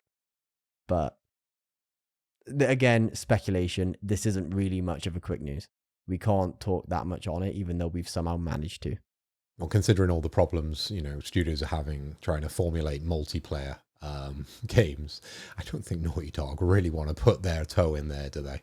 No, but Sony might want them to because they think, fuck, we need something. It's a difficult space. If Sony are smart, they take all these learnings and think, why did we waste this entire generation on this push, and why didn't we just put out single player stuff that we know we can do? Yeah. That's the lesson you take from it. Like, doing something new. It would be like, say for example, Spence, you weren't doing well with the ladies, and he thought, do you know what, I'm going to try being gay, right? And you go out, you pick up a bloke, easy as hell to pick up a bloke, no effort, right? Pick up a bloke, you start getting down to it, you think, do you know what, I'm just not enjoying this. Yeah, like my jaw's fucking killing me. I'm not very good at it either. Yeah, I'm just not very good at this. It's going on for ages, and I don't really enjoy it. You go back. It tastes You go like back to sweating cheese. Yeah, just go back to the women. Or you try something completely different and you get someone new in, like a goat. Yeah, exactly. You get that gussy on. Yeah. Get that goosey going. Yeah, exactly. So you either just get an unknown, as I said, just an unknown developer to come up with some multiplayer, or go back to the well, bring back Killzone or Resistance. See, I know but that's that's where the Davey thing. was trying to push the conversation. I know, but I wanted to push it that way as well, because the thing is, it's not something new if they just remade Factions. The first Factions. They just re-release it. They've remade every fucking other aspect of Last of Us. Why not? Just get it done. It'd take no effort, and it's another release for them to make a bit of extra cheddar. And then it's a good multiplayer game out. And like you always say, Davey, they can make multiplayer games. They can make good multiplayer games if they've already done it. Yeah. And Factions was really good. It's very highly regarded. And do you know what the worst thing is? That out of all our suggestions, right, Factions would be the biggest blow up. Because people fucking love it, right? It's so like, good. They absolutely love it. I know that for me, it's not what I'm interested in, but I'm in the minority here. I know I am. Like, the absolute fervor when it wasn't included in the remake and people were pissed off, it would get a massive pop if it was coming back. It really would. I know it would. But I just want Uncharted back, dude. That's Selfishly. fair. That's all I want. Mate, if this comes out and it's Uncharted, I'd have zero complaints. Honestly, I'd rather Uncharted than Factions. I'd rather it. But we want a multiplayer game, and Factions would hit that spot. So, I wouldn't mind it being that either. All right, well then, moving swiftly on, back round to yourself, Mr. Hoy. Give us, did I ask for your truth last time? Give us your lie. Okie doke. Well, my first truth or lie was that I've never dyed my hair. And my second truth or lie is that I have dyed my hair. He's done the same thing as me. You decide. Quick news. So, guys, I have a rumour, actually, within Quick News, but I put it in Quick News because I thought it was kind of a tasty topic to talk about, okay? So it's a rumour, it's a topic, and it's a Quick News all rolled into one because I have new information on the PlayStation handheld. OMG. Codename Jupiter. Yes, we're getting an AEM custom SoC, which is a system on chip. The chip fabrication is from Samsung Foundry, and we've got Samsung's 2NM SF2P fabrication node. The project is still not finalized, and apparently it's going to be released beyond 2028. Guys, we're going to have to wait a while for that, and that very much helps me if I am believing Zubitech with my predictions, because normally I would be predicting handhelds out the wazoo because I really want the next PlayStation handheld. I love the Portal and I want to see where they're going with the new handheld and what advancements they can bring into this system. So guys, I'm going to bring it over to Spence first. How do you feel about this rumor on the information for the next PlayStation handheld? Do you know what? I feel like I believe it. I like it, but I got a question for you that I know you probably can't answer. What is Samsung's 2NM SF2P fabrication node? What is that? What does that mean? Mate, we're the technical ones. Imagine Davey's answer to this. Oh, yeah, so we'll ask him. Davey, mate. What is Samsung's 2NM SF2P fabrication node? Gemini. No. Dude, I have no fucking idea. It means absolute gibberish to me. These kind of things, whenever they come out with this kind of shit, are always just above my head. And I just think, cool. Sounds good though, Yeah. doesn't it? A Sounds great. fabrication node. I don't think I it does. I would just come out with something fucking wild. I'll be like, oh yeah, it's the fucking Galactus ship. This shit eats planets, bro. It's Do nuts. you know what? It seems like to me, SF2P fabrication node makes it seem like it's AI upscaling. Similar to the PS5 Pro. That's what fabrication kind of means to me in terms of computing, but I don't really know. Obviously, I could be so fucking wrong. So I've just done a quick Google, and it is a technology developed by Samsung, as I said, and it's the 2NM class of process technology, and it's designed for enhancements and performance and efficiency. So pretty much what you're saying there. It's just going to make things run a lot faster and a lot more efficiently. Wow, we know absolutely nothing more than when we first read this out then. Yeah. It's going to be fast as shit, bro. Yeah, bro. There you go, putting it in terms I understand. Thank you very much. It's going to run games. Yeah, sick. I'll tell you what. I've seen Zubitech. I've seen a lot of Zubitech posts, or I used to back when I used to use Twitter. I don't really use it anymore. But I used to see a lot of posts from them. We featured a lot of them in the show as well. Mhm. This is a very reoccurring Twitter account. I honestly believe this. It says release beyond 2028, so it's got a lot of time to be correct. Like, it might not even be true now, but it's not really saying anything. So it might be true by then. It sounds like it's a Jeff Grubb prediction, doesn't it? Yeah. Rather than like a Zubitech prediction, because he's usually spot on and he's usually talking about like current things.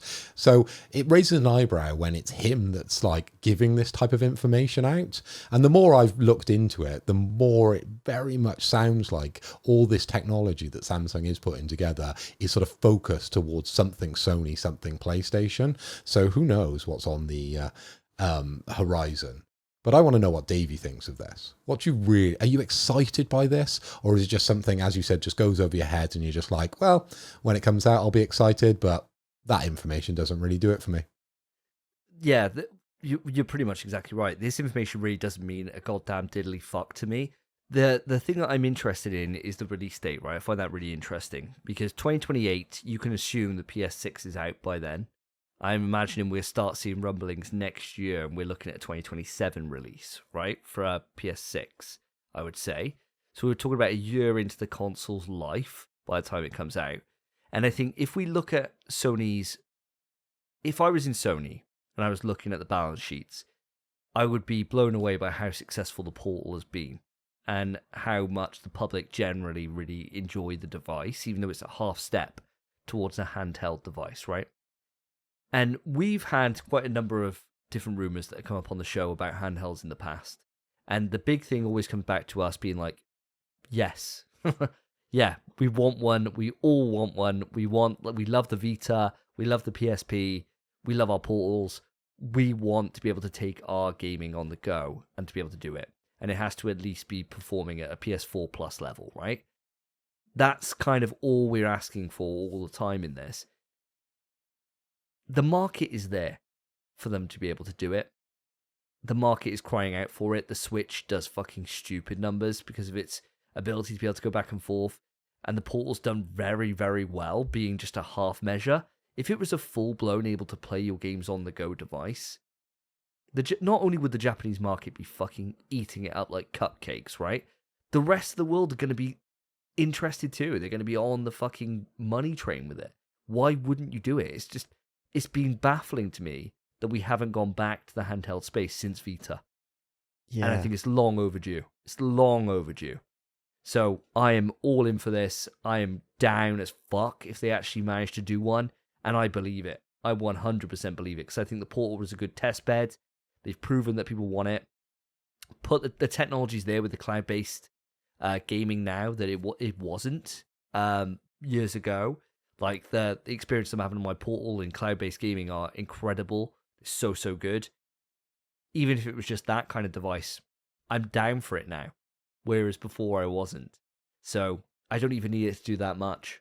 Get it in me. I want it. And PlayStation got to pull their finger out, haven't they, really, in the handheld space, because the success of like the Steam Deck and the ROG Ally, and you hear rumblings all the time, don't you, about what Xbox are sort of planning for this space. So they need to get something together quickly, and partnering up with someone like Samsung to be able to deliver this technology at scale.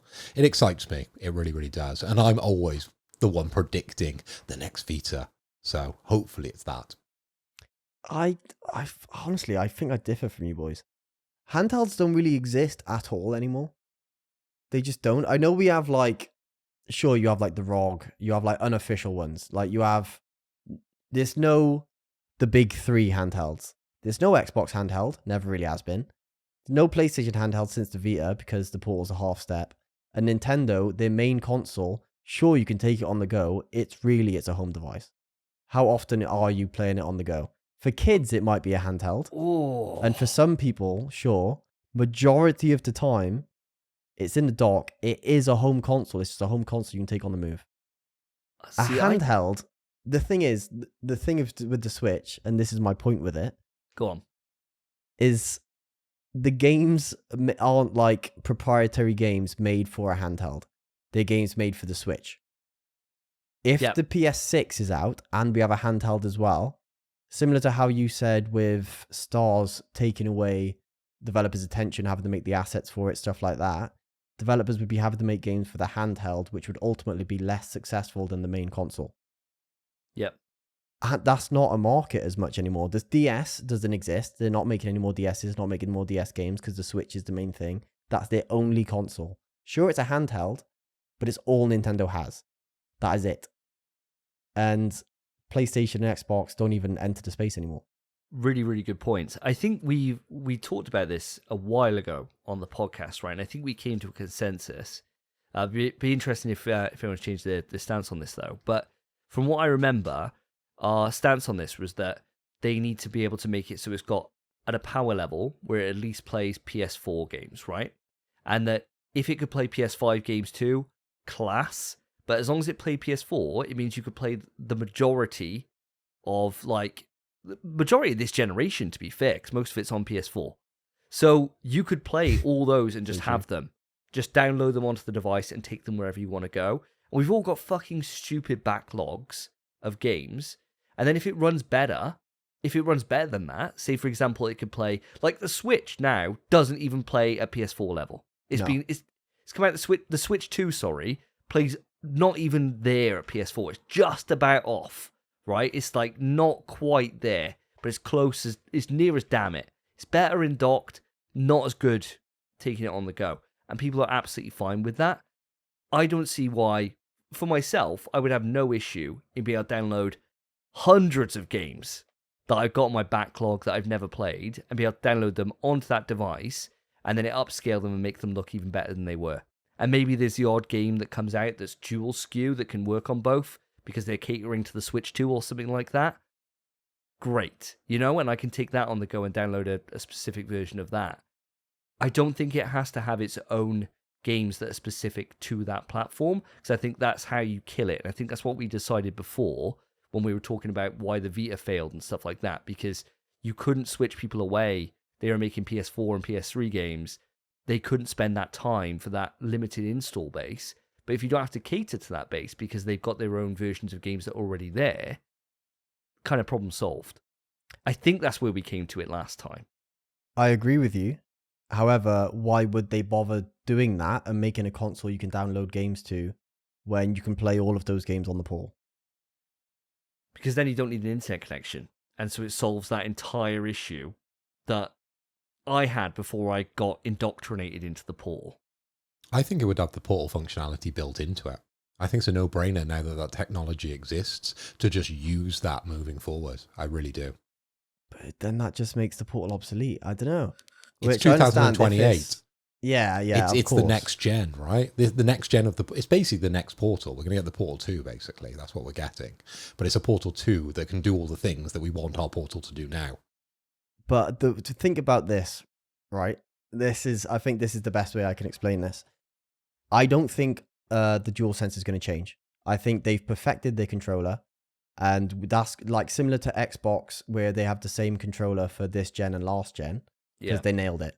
And they thought, that's it, you can use last gen controllers on this console, it's the same.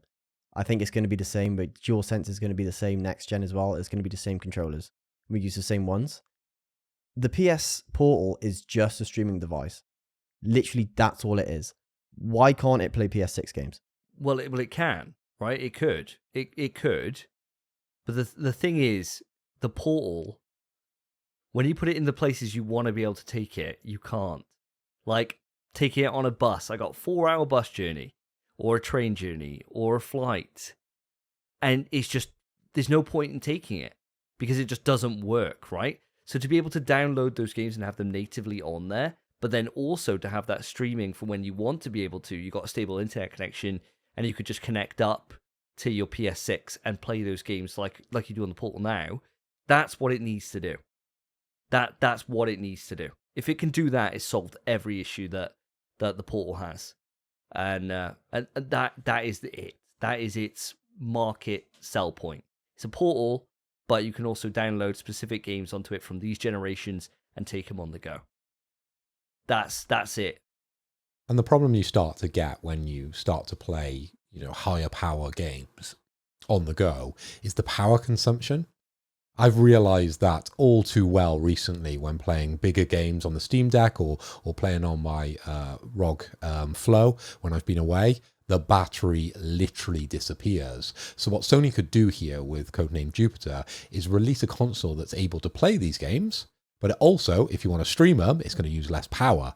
So they're kind of balancing it out by offering you the two technologies. You can play locally, but you're going to have a shorter lifespan here. You're going to have a shorter battery life, but be able to play it streamed. But you can improve the battery life. But with that, you need the good connection. With playing it locally, you don't need the connection. So they're going to try and fulfill every kind of aspect of that and allow you to play these games on the move in sort of multiple ways to kind of try and tick those boxes. I don't know, man. Because I feel like, I don't know. I really don't know. I don't think we're going to get a handheld playing PS5 level games from Sony that's not 600 quid, even in like the future. You're not thinking PS4? PS4, I think, is what you aim for. I don't think you go for Yeah, 5. but if we're on the PS6, why we want to play PS4 games? I know the backlog's massive. Switch are doing it. Yeah, but that's Nintendo, mate. Nintendo get away with freaking stabbing people. It's nuts. it's insane. If Nintendo pirated some random artist's designs for a video game, They'd be fine, yeah. Twitter would be like, whoa, why are you attacking Nintendo? Yeah. It's nuts, mate. Nintendo get away with murder.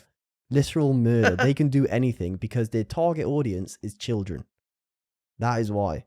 Who can't fight for themselves, who don't know right from wrong, who don't know what they're missing out on with these more beautiful games on the PS5.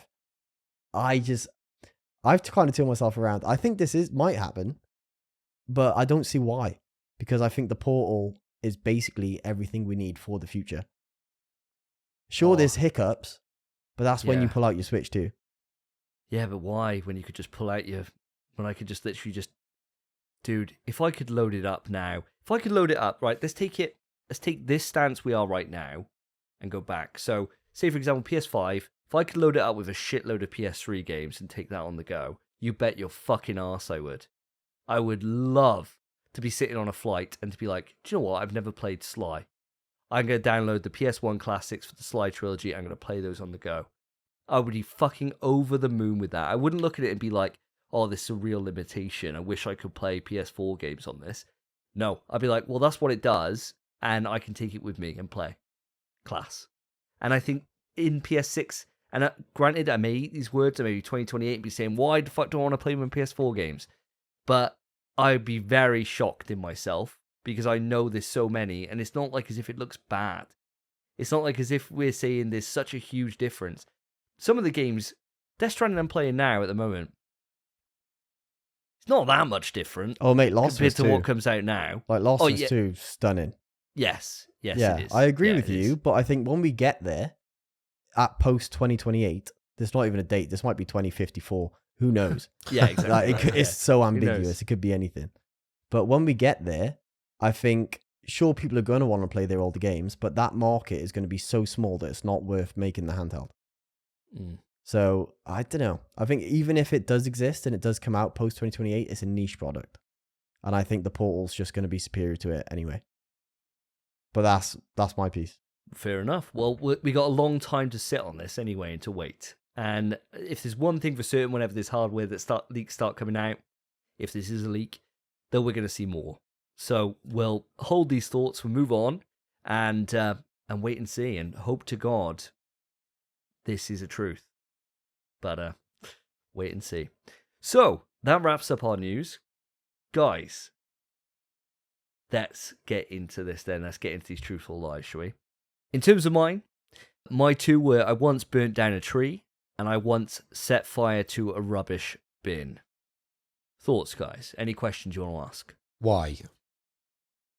Why? As a kid, and I was obsessed with fire.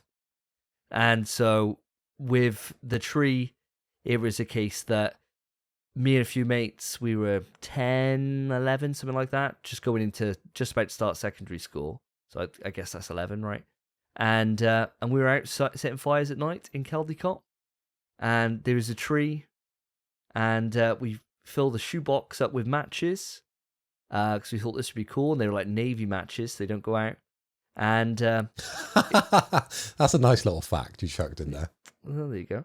And we lit them on fire, put them underneath this tree, and the tree started crackling and going up. And it was like, it was in, I don't know, like October or whatever, so the tree's all dry. And then it just fucking burst into flames. And just fucking burst into flames, like really bad. And we just ran. And, yeah. Do you ever get caught? Because I did something similar, and I didn't get caught. I didn't get caught either. We didn't get caught. We, yeah, wild. Absolutely wild.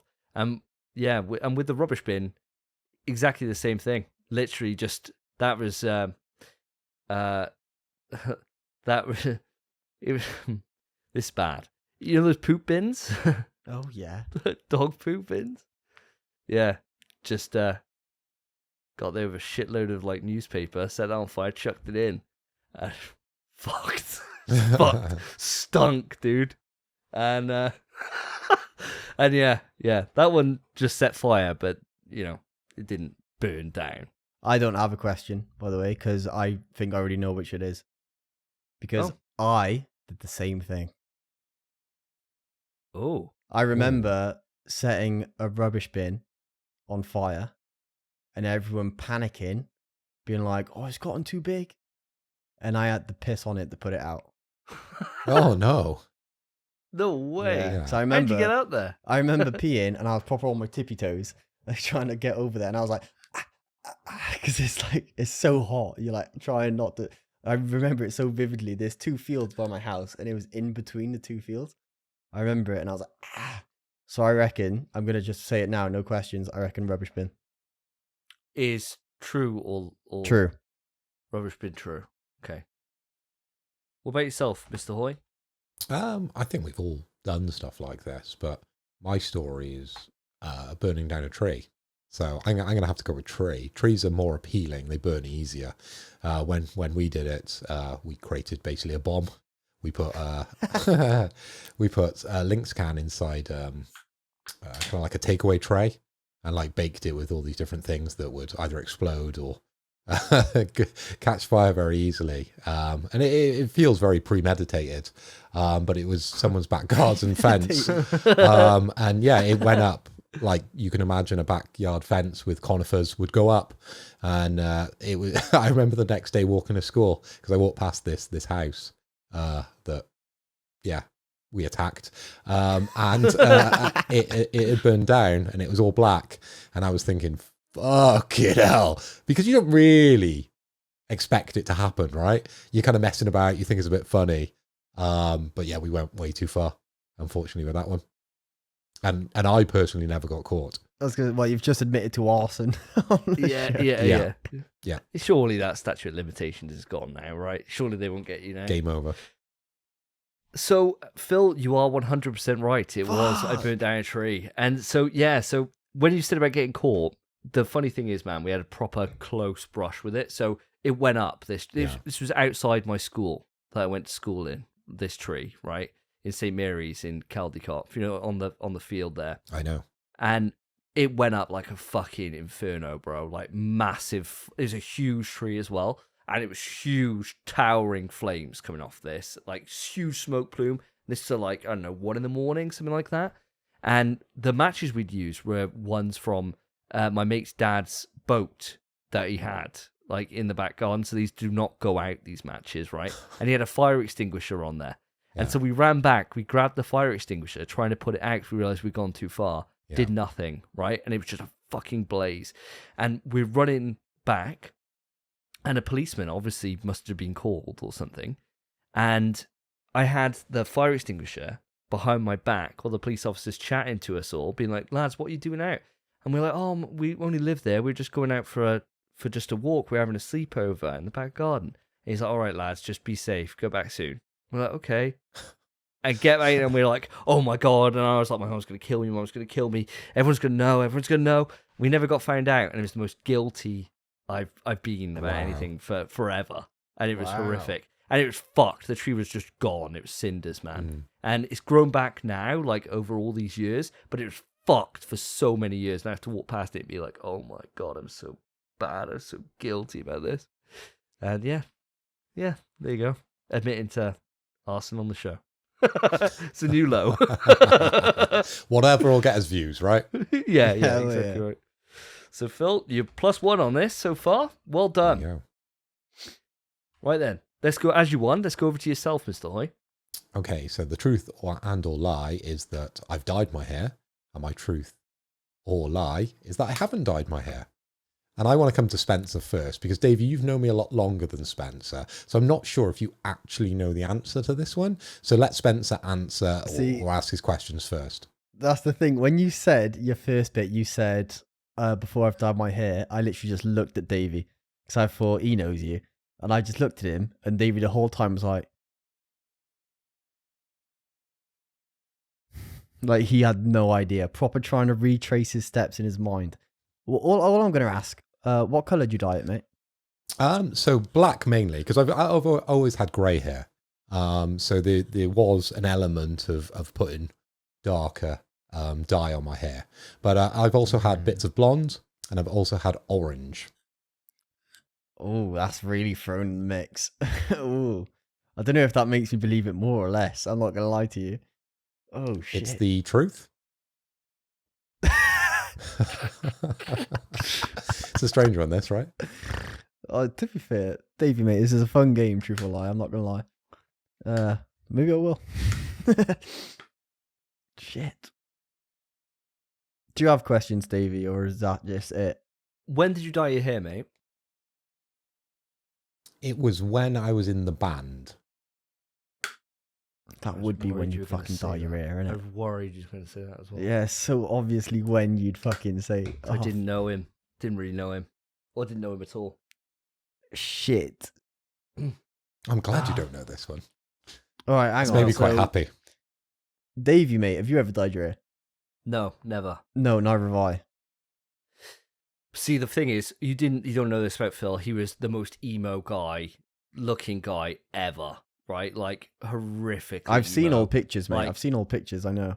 Yeah, like wearing, I don't know if this is true or not, but looked like you were wearing girls' jeans, like emo. You They know, were like they were girls' so jeans. drain They were pipes, just, yeah. they were skin tight. Yeah. Yeah. So it was the scene for dyeing hair, and I had like fake, at the time, 'cause I had an emo fringe too, I had fake little clip-in red streaks that my girlfriend at the time did for me, and they worked very well for me, to be fair.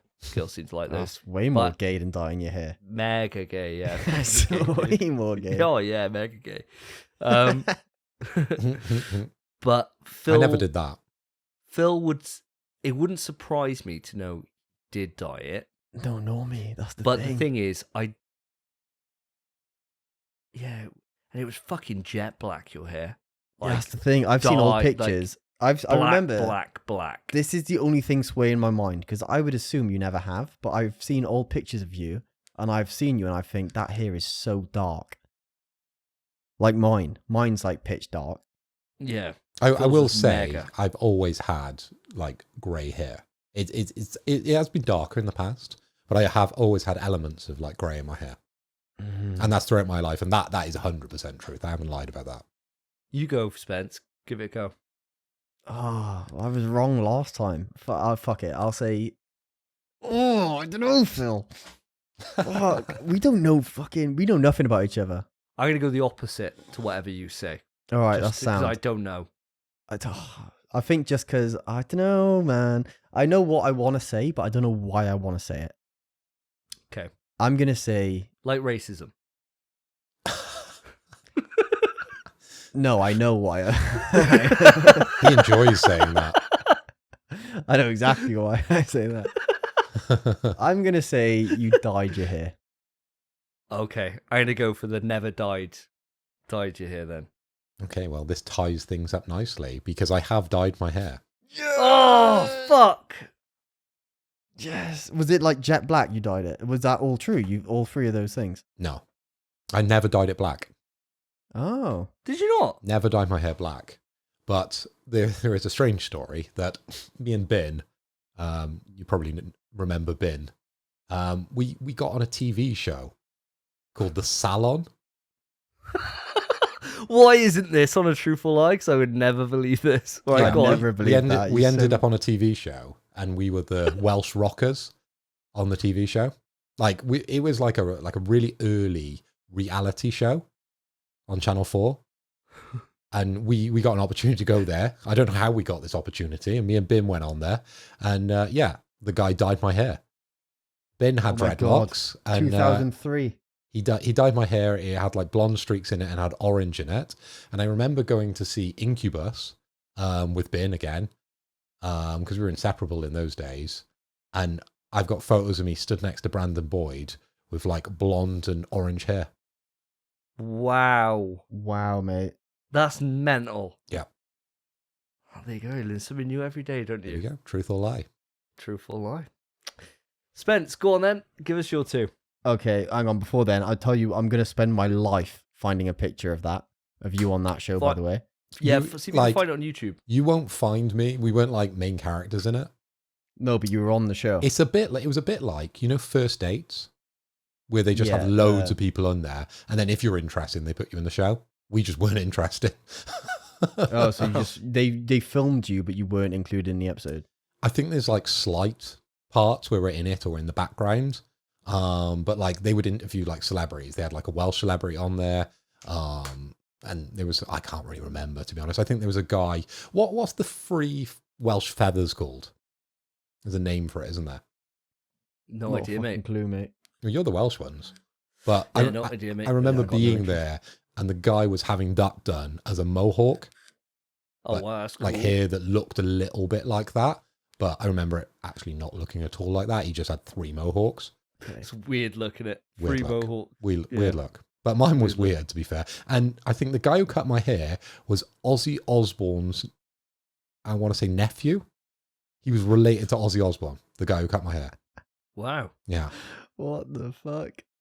That's So wild what? It story. gets weird. This story gets weirder, doesn't it? Yeah, the more I tell Yeah. it, maybe I should have used that Mate, as if the lie. you'd said all of this for your, like, when we asked you Never. a question, like, why'd you dye your hair? We'd have got no fucking shot. And we'd Yeah, have no both way. had a shot. No way. That's what happened.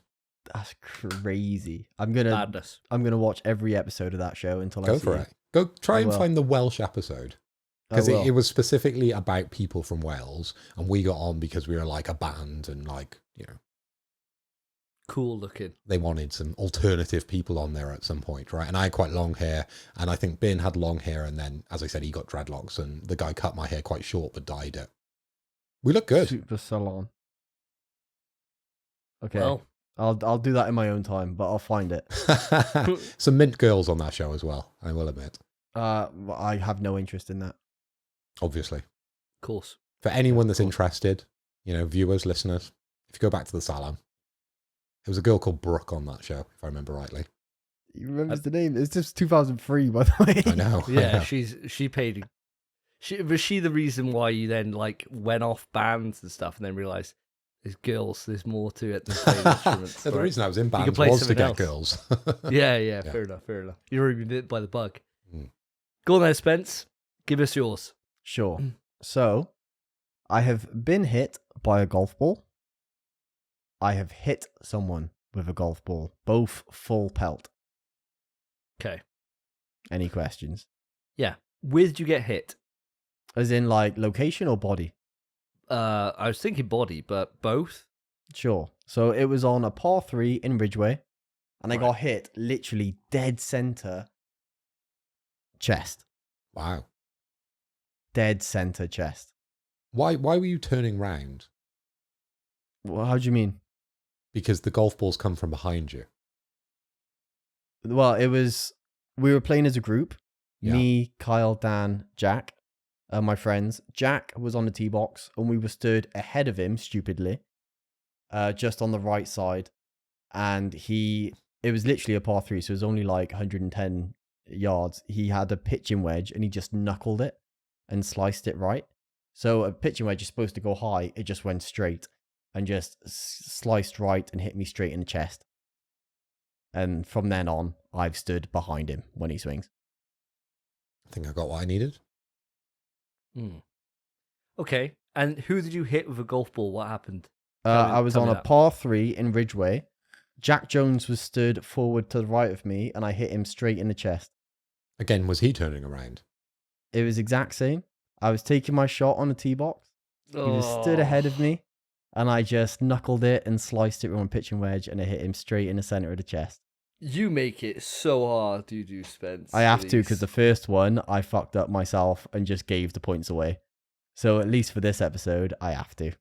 Fucking hell. It's a 50-50. Where you go, Phil? I'll go the opposite of you. Fucking hell, I got no game plan on this. No, nothing has really given it away. If it's exactly the same, it's just you've done it or someone else has done it.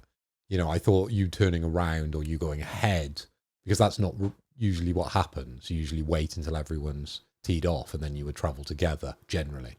Or when I've played golf, we always have and we've stuck together.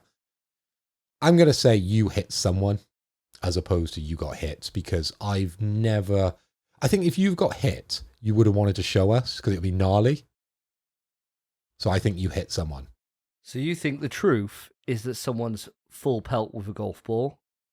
That Spencer hit hit somebody? someone. Yeah, that's the truth. And I'm saying that you've been hit full pelt with a golf ball. If you do want any further context at all, Nope. No, say fair. it now. All right. We're done. Go on, mate. What's the I truth? have never hit anyone with a golf ball. I got hit square in the chest, full Oh. pelt, by a golf ball. Oh my Literally God. what I said, Jack Jones, he's been playing golf since he was about 13, by the way. He's really good.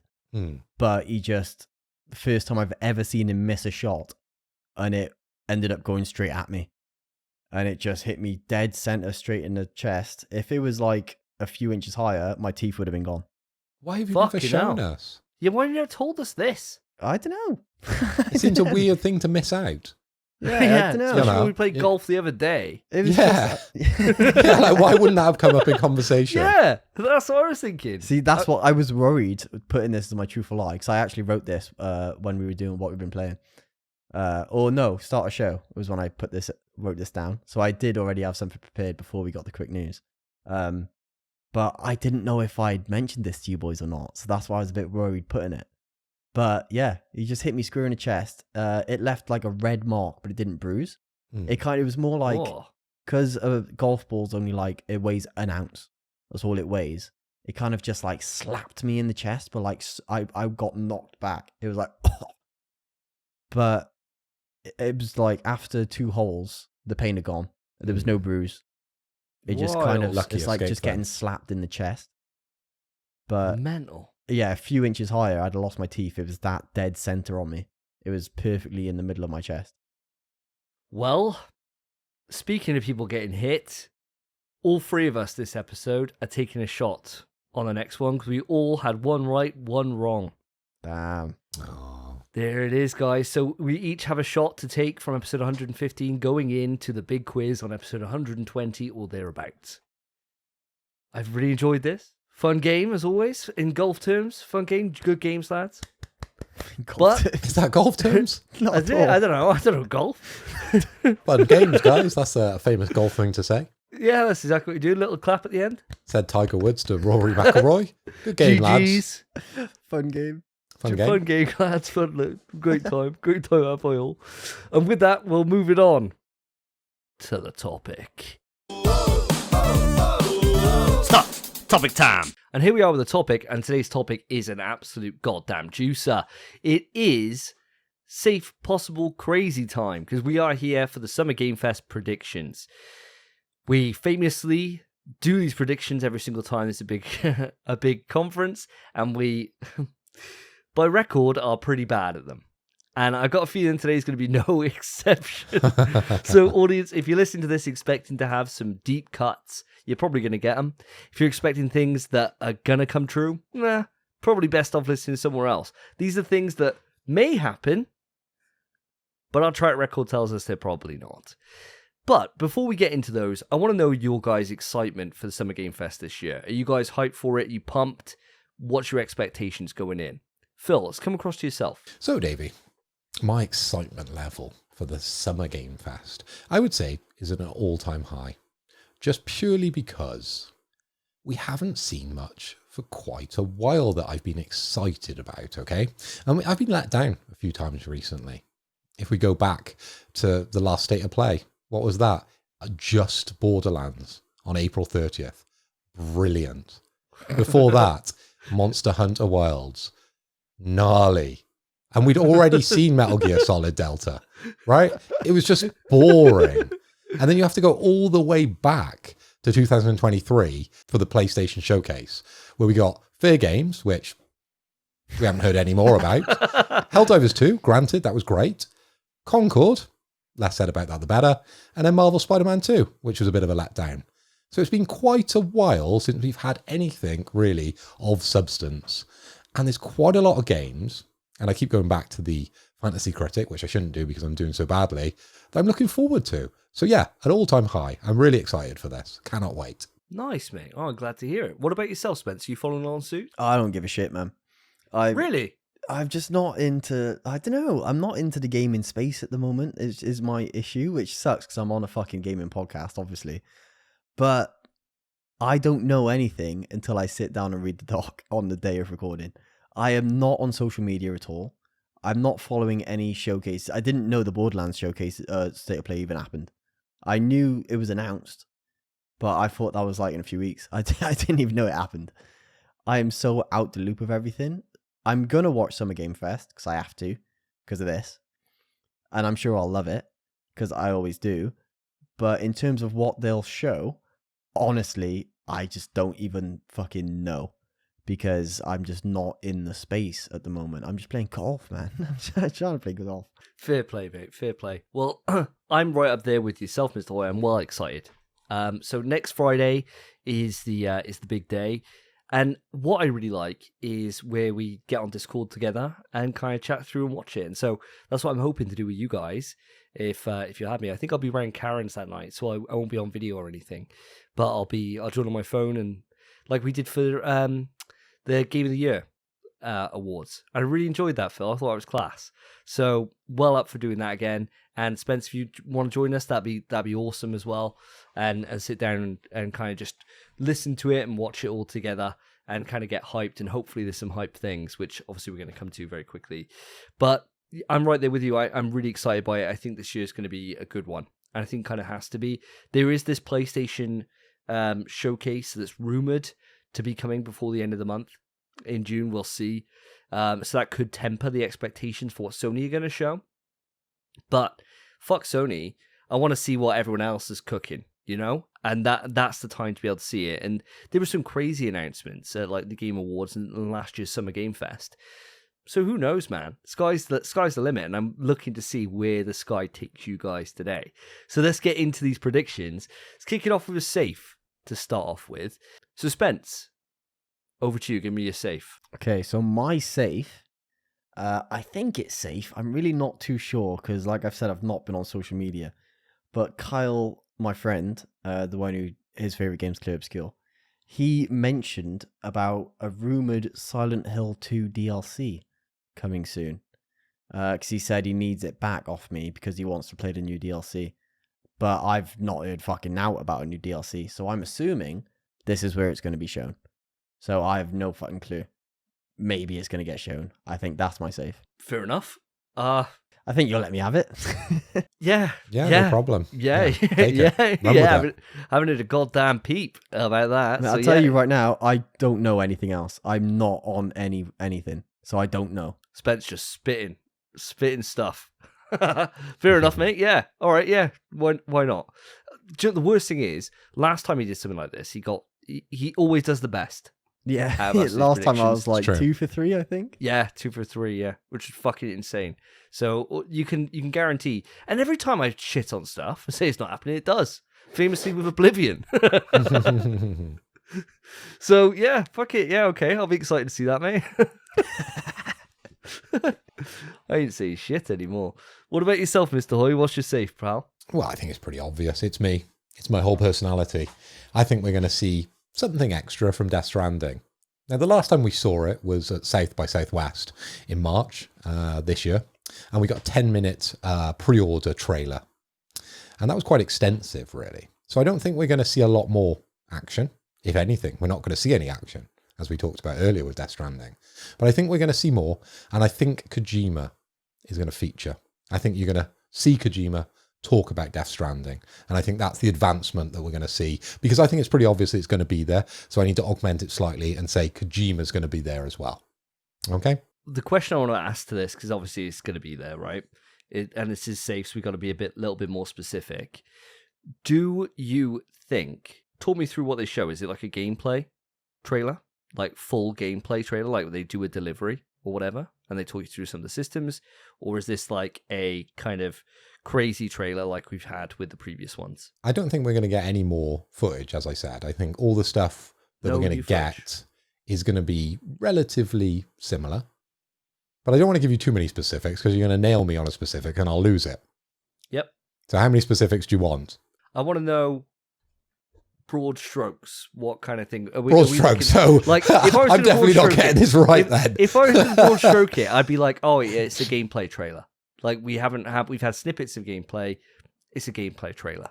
You know? Gameplay trailer. Let's go for gameplay trailer. Okay. So you have to have new elements. You can scrap that because that's contradictory. Yeah. Well, honestly, they've shown enough gameplay snippets that if they put it all together No, into one trailer, it's a gameplay trailer. We're going gameplay trailer, and that's the only specific I want other than it's Death Stranding. I'm happy with that. Yeah. I agree with you. I think that's really likely. And if it's not a full gameplay trailer, I'll be amazed. The game comes out in like 20 days later. Yeah. It's got to be, right? Surely, unless they announce that there's a direct coming for it, a state of play for it, which they haven't. So this is the time to be able to put up and shut up, I reckon. Unless they announce it's delayed. That'd be wild. What, 2026? Way too That soon. would kill Fill me. over. It's way too close for it, so there's no chance they will, but that'd be so funny. At the Summer Games Fest, it's delayed. That would be... They never would. Cry, mate. I'd cry. The only doubt that's in my mind about this, even though we're all saying it's going to be there, is that if you do look on the Summer Game Fest website, they have a list of partners, and Kojima Productions isn't a partner of Summer Game Fest. Okay? But PlayStation is.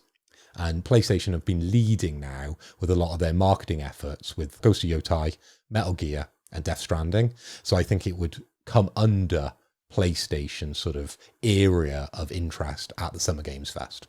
Yeah. Yeah, I couldn't agree more. I'd agree. Very safe one, I think, mate. That's a good one. Like that. My safe. Last time I did this, I got fucked over by Capcom. But I reckon they're going to do it. Street Fighter 6 Season 3 character announcements. Oh, I hope so. Gotta be. Season 3 begins Thursday. It begins. Thursday is the big patch. It has to be, doesn't it? It's gotta be. Last time I did this, they released the My trailer, like when I was like, new character, and They it was did it My, like 2 and they days did it like before? 2 days before, right? Bro, Season but- 3 character announcements, please. But, whoa. So, and then Season 3 starts the day before. Day before, yeah. So you get the big balance patch the day before, and then Season 3 You're announcements. definitely getting cucked again, bro. Yeah, the thing for me is it's either here Or it's the 3 days PlayStation- prior. at a PlayStation 1 that happens later on that month, because that would still be fine, because they'd be riding the balance patch. I think Evo would be too long to wait. So it can't be Evo. Yeah, It can't be Evo. So I think it's got to be, because that's August. So it can't be. So I reckon it's one of these things. It's either a PlayStation 1 or it's here. And I'd go in for here as the safe one. You guys happy with that? Yeah, more. Yeah, we'll take that one. Oh, fuck. It's always bad when you guys are always like, yeah, no worries. Yeah, I reckon it gets announced 2 days before the show, man. Don't need Honestly, any specifics. sincerely, I think it does, by the way. Like, genuinely, I think it will. Yeah, I think you're probably right. Well, we'll wait and see. I'm never normally right. Let's see if I buck the trend. All right, possibles then, lads. Spence, over to yourself. Right, so my possible, like I've said, I've not really been on anything, so I don't know what could possibly be shown. So this is just something I want. Basically, that's all it is. The next We Were Here game. Oh, okay. Okay. That's all I want. I just want to see it. Anything about it, really. Because it's Anything. the We Were last Here. one, We Were Here Forever, was marketed by Sony. So it falls under that branch, same as Death Stranding, Phil. Sure. Because I'm sure I haven't checked the website, but I doubt the developers. Mayhem Games? What are the developers called? I don't Total know, sorry. Mayhem? Is it Total Mayhem Games? I feel like it is. We Were Here. Yeah, Total Mayhem Games. I knew it was. What am I doubting myself for? I can't imagine that's on there. I think it's going to fall under the branch of Sony. Sony's going to publish it. Or not publish it, market it anyway, at least. And I think it's going to fall under that branch, and we might see it. I think it's possible. Obviously, it's not safe because who fucking knows? Last time I talked about We Were Here, there was a posted on Steam and it got taken down, but we've heard nout since. And then, well, before then, Expeditions happened, and there were supposed to be several iterations of Expeditions, and they've not fucking done it. Even though everyone loved Expeditions, it's the best one in my opinion. It's so good. Where's the next one? Because I'm fucking desperate for it. Yeah. I think that's a really good one, mate. I think it's one of those things you can imagine coming up as like a little sizzle, can't you? Yeah. In terms of like games to come or whatever, And We Were Here, just being there, like really. I just want a trailer of just like the jester telling the story, and then as he laughs and it fades to black, and We Were Here, and then that's it. And then that's literally it. It could be in the pre-show. If it's in the pre-show, does it count? No, I don't think we've had it count before. Have we, Phil? Have we had it count before in the pre-show? I don't think we have we? We've never had anything we've guessed be announced in the pre-show, though. So are you saying this? I suppose if you specify it. Well, if it's still Summer Games Fest, if it's shown at Summer Games Fest, even if it's the pre-show, it's still Summer Games Fest, right? Yeah, I'd probably let it slide. I'd probably let it go because there's some big things that come out there, and we pick games from the pre-show as well in our best games that were shown there, like our Shag Marry Kills, because we had Ninja Gaiden in there last time, and that was in the pre-show. And that fucking not Ninja Gaiden, Shinobi. That was in the pre-show, and that fucking slapped. So I'd allow it. The problem is, if you do allow it, we're going to have to allow Davey when the Street Fighter stuff comes up in the pre-show, which I believe it did at some point during one of these shows, didn't it? I don't know. No, I think it did in the pre-show, but that wasn't where it was first announced. I think it was already announced prior to it. Yeah. It came out like it came out like a couple of days before, and then it was in the pre-show, wasn't it? It didn't make it to the main show. But if that happens again and it's in the pre-show, but it's already announced, he doesn't get that. Then it doesn't count. Yeah, that wouldn't count. Same as if We Were Here's announced like tomorrow, and then it's also in the pre-show, it wouldn't count for me. Okay. I'll take that. Cool. Okie doke. Phil, over to yourself if possible. Okay, I'm going to go for a game that I enjoyed all the way up till the end. I'm going for the sequel of Atomic Heart. So I think we're going to see Atomic Heart 2 announced. Okay. Oh. Now they did confirm that there was going to be a sequel back in June 2023. So there has been plans for this game the last couple of years, but there's never been a specific details on what they're doing with the second edition. So I know Mudfish are there. The developers are sponsoring Summer Game Fest. So, I'm putting the pieces of the puzzle together that we're going to hear some news on Atomic Heart 2. Oh, wow. Fair play, mate. I'm happy just having that. I'm happy you having that. I'm happy having that because Atomic Heart 1 took 5 years. And I can't have sold that much. No. I'm surprised he's getting a sequel. They did a lot of DLC, mate. They've done a lot of DLC and their teams expanded a 4 lot. DLC for this game. Have they really? Yeah. Wow. You could tell as soon as I dropped off playing it, I didn't give it a second thought, So, no, I'm happy with that, mate. I'm really happy with it. No other critiques needed on my end. Me too. Okay. I mean, I'm completely the same. You can have it. All right. I got two that I could pick from here. First was potential news in the dock. So I don't know if you're going to allow it or not, but I had this written down beforehand. But you would never know, so I put the dock together. So we'd have to trust you, wouldn't we? You would have to trust, yeah. See what you think. The game that can't be mentioned 9 announced. That's in your possible. Possible, yeah. Is there any other details? Because I saw the dock, and there was a certain detail, wasn't there, with the dock? Yeah, there was also, this didn't make the cut for Quick News, listener. There was also rumors that it was originally supposed to be an open world survival game or whatever, and that was changed. Off. But yeah, I mean, we've reported on that rumor before. I just think, I think now's the time. It's either here or it's at a PlayStation 1, and that's it. And I think, and I would say, if I was pinned down, but this isn't part of my bet. If I was pinned down, I'd say 2026, but before we see it.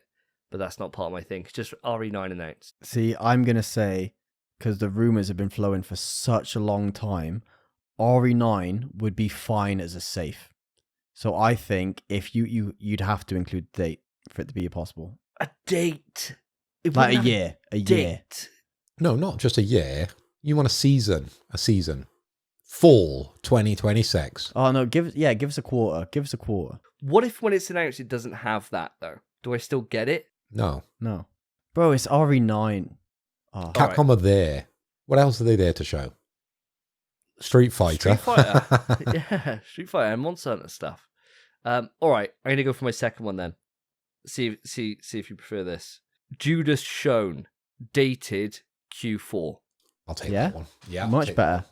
Yeah. Much better. Yeah. All right, we'll go for that. Sorry, game can't be mentioned 9. You're gone. Judas Shown, dated Q4. And my rationale is that I feel that this game potentially could have been pushed, but they realised after seeing the GTA announcement, we got to move. Yeah. Push it up. That makes Push it. sense. Push it up. And I reckon they're pushing it up. Q4. No Fuck other with further that. dates. Cool. I'm happy with that too. All right. Final then, the crazies, guys. Spence, over to you. Okay. For one, it's insane that you were willing to give a quarter for Judas, but not the game that can't be mentioned 9. I don't think it would have one. I think it would just be that the announcement is that it's just it's real. Right? I think they'd announce it with a date.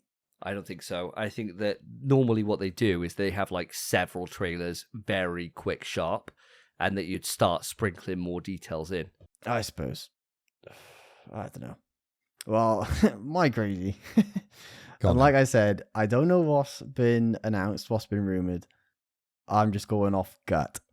And I think this is the year. then. Definitely not. Shut up. Pragmata. We'll take it. We'll take it. We'll take Yeah, it. sure, yeah, no worries. 100%. Yeah, In no, any form. yeah, that's fine. Okay. Yeah, no worries, mate. Class. And by that, I mean, if there's a sizzle in the pre-show, It's fine. it Yeah. counts. Yeah, it's the same as resistance rules. Proof of life. Yeah, Proof of life. And it counts. yeah. Same as like resistance that we've used in the past, things like that. Yeah, Say absolutely less. fine. So Yeah. yes. No worries, mate. You got it. That's how confident I am. Yeah, Not yeah, happening, is absolutely it? fine. What about yourself, Mr. Hoy? It's so bad though, isn't it? When there's no questions, you know it's like fuck, it's a good one. It's like, You know, fuck. when there's no questions, I was like, yeah, absolutely fine. You're like shit. You really want it to be questions, but not like kind of too many, you know? You want them to be like, whoa, that might happen. Well, man. it's borderline. Yeah. So confident we are. It's Go on. definitely not there. Come on, Phil. Give us the next one. Okay, so for my crazy, I want to see a shadow drop of a game. I would love it to be Concord coming back for free, but we all know that is way too crazy to be a crazy. So my crazy shadow drop idea is that we're going to see Project L. So of course I'm talking about 2XKO, and it very much looks like a 2025 game. But there hasn't really been a lot of hype around it, okay? So this is going to be the free-to-play League of Legends fighting game.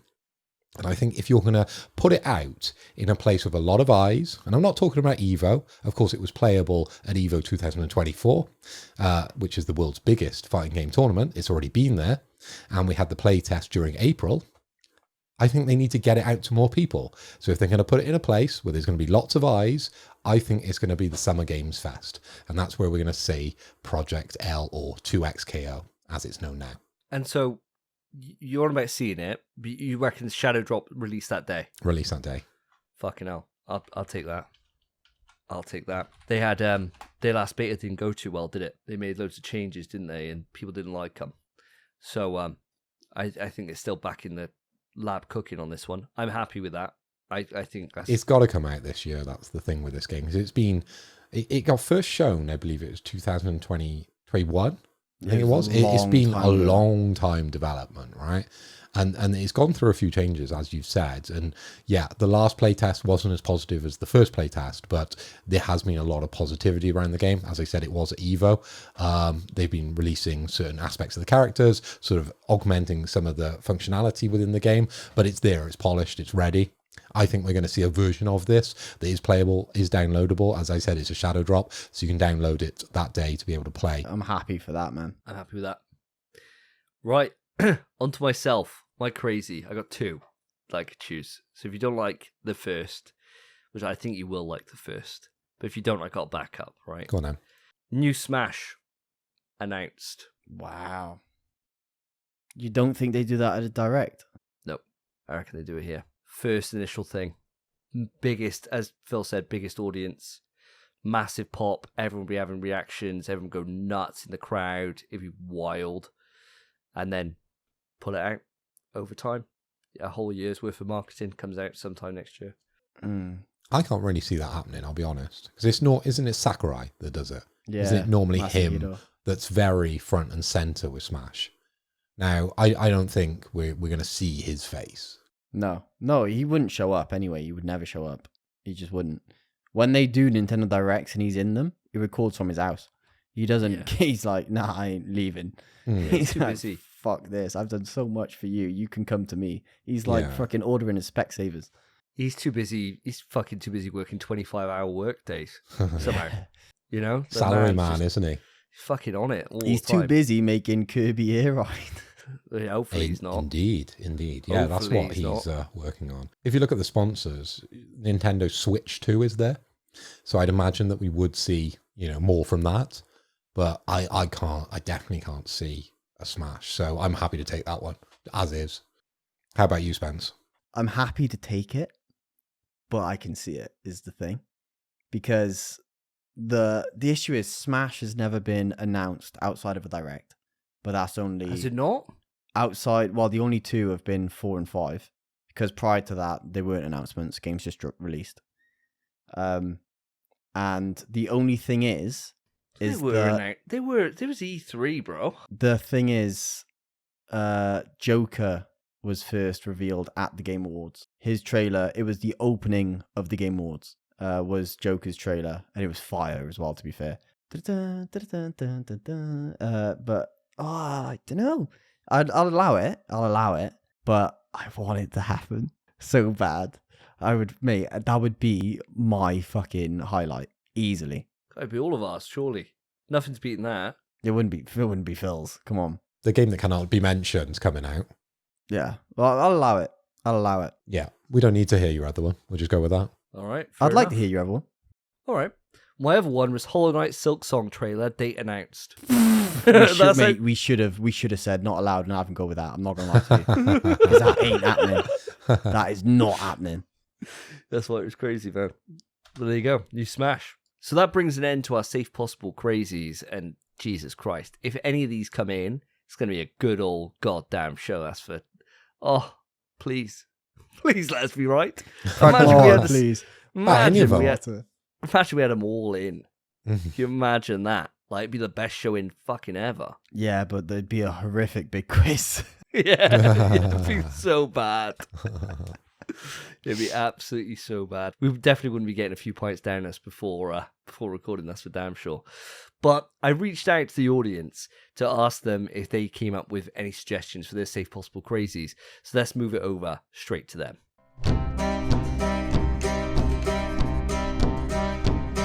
There once was a show some time ago that asked 4 questions every fortnight or so. It became so rare they weren't prepared to have a versatile rhyme. Oh God, I'm scrambling now to get a word that rhymes, so how can I wrap this up? I'll take this mail and go. So the first one writing in is first time writer. I don't know how we say that. Somebody writing in for the first time, what their noun is. I don't know. Writer. We happy with that? Call him a first timer. First Yeah. timer. Yeah. Yeah, first timer. A virgin to the show. Virgin to the show. Yeah, virgin to the show. So Zach has written in Zaphael on Twitter, and he said 2 separate things. First, he said Sparking Zero Switch 2 port. Boring. That is a stinky That's one. shit, mate. I'm not gonna lie, Zach. Mate, Terrible. I know you as well. That is shit. Terrible. Absolutely terrible. Although he does say, hope we get more Metroid Prime footage too. Yeah, agreed. To be fair, right, this is how my tweet was worded, okay? It says, if you want to submit your questions or predictions, do it in a safe, possible, crazy format. Zaphael, you can't...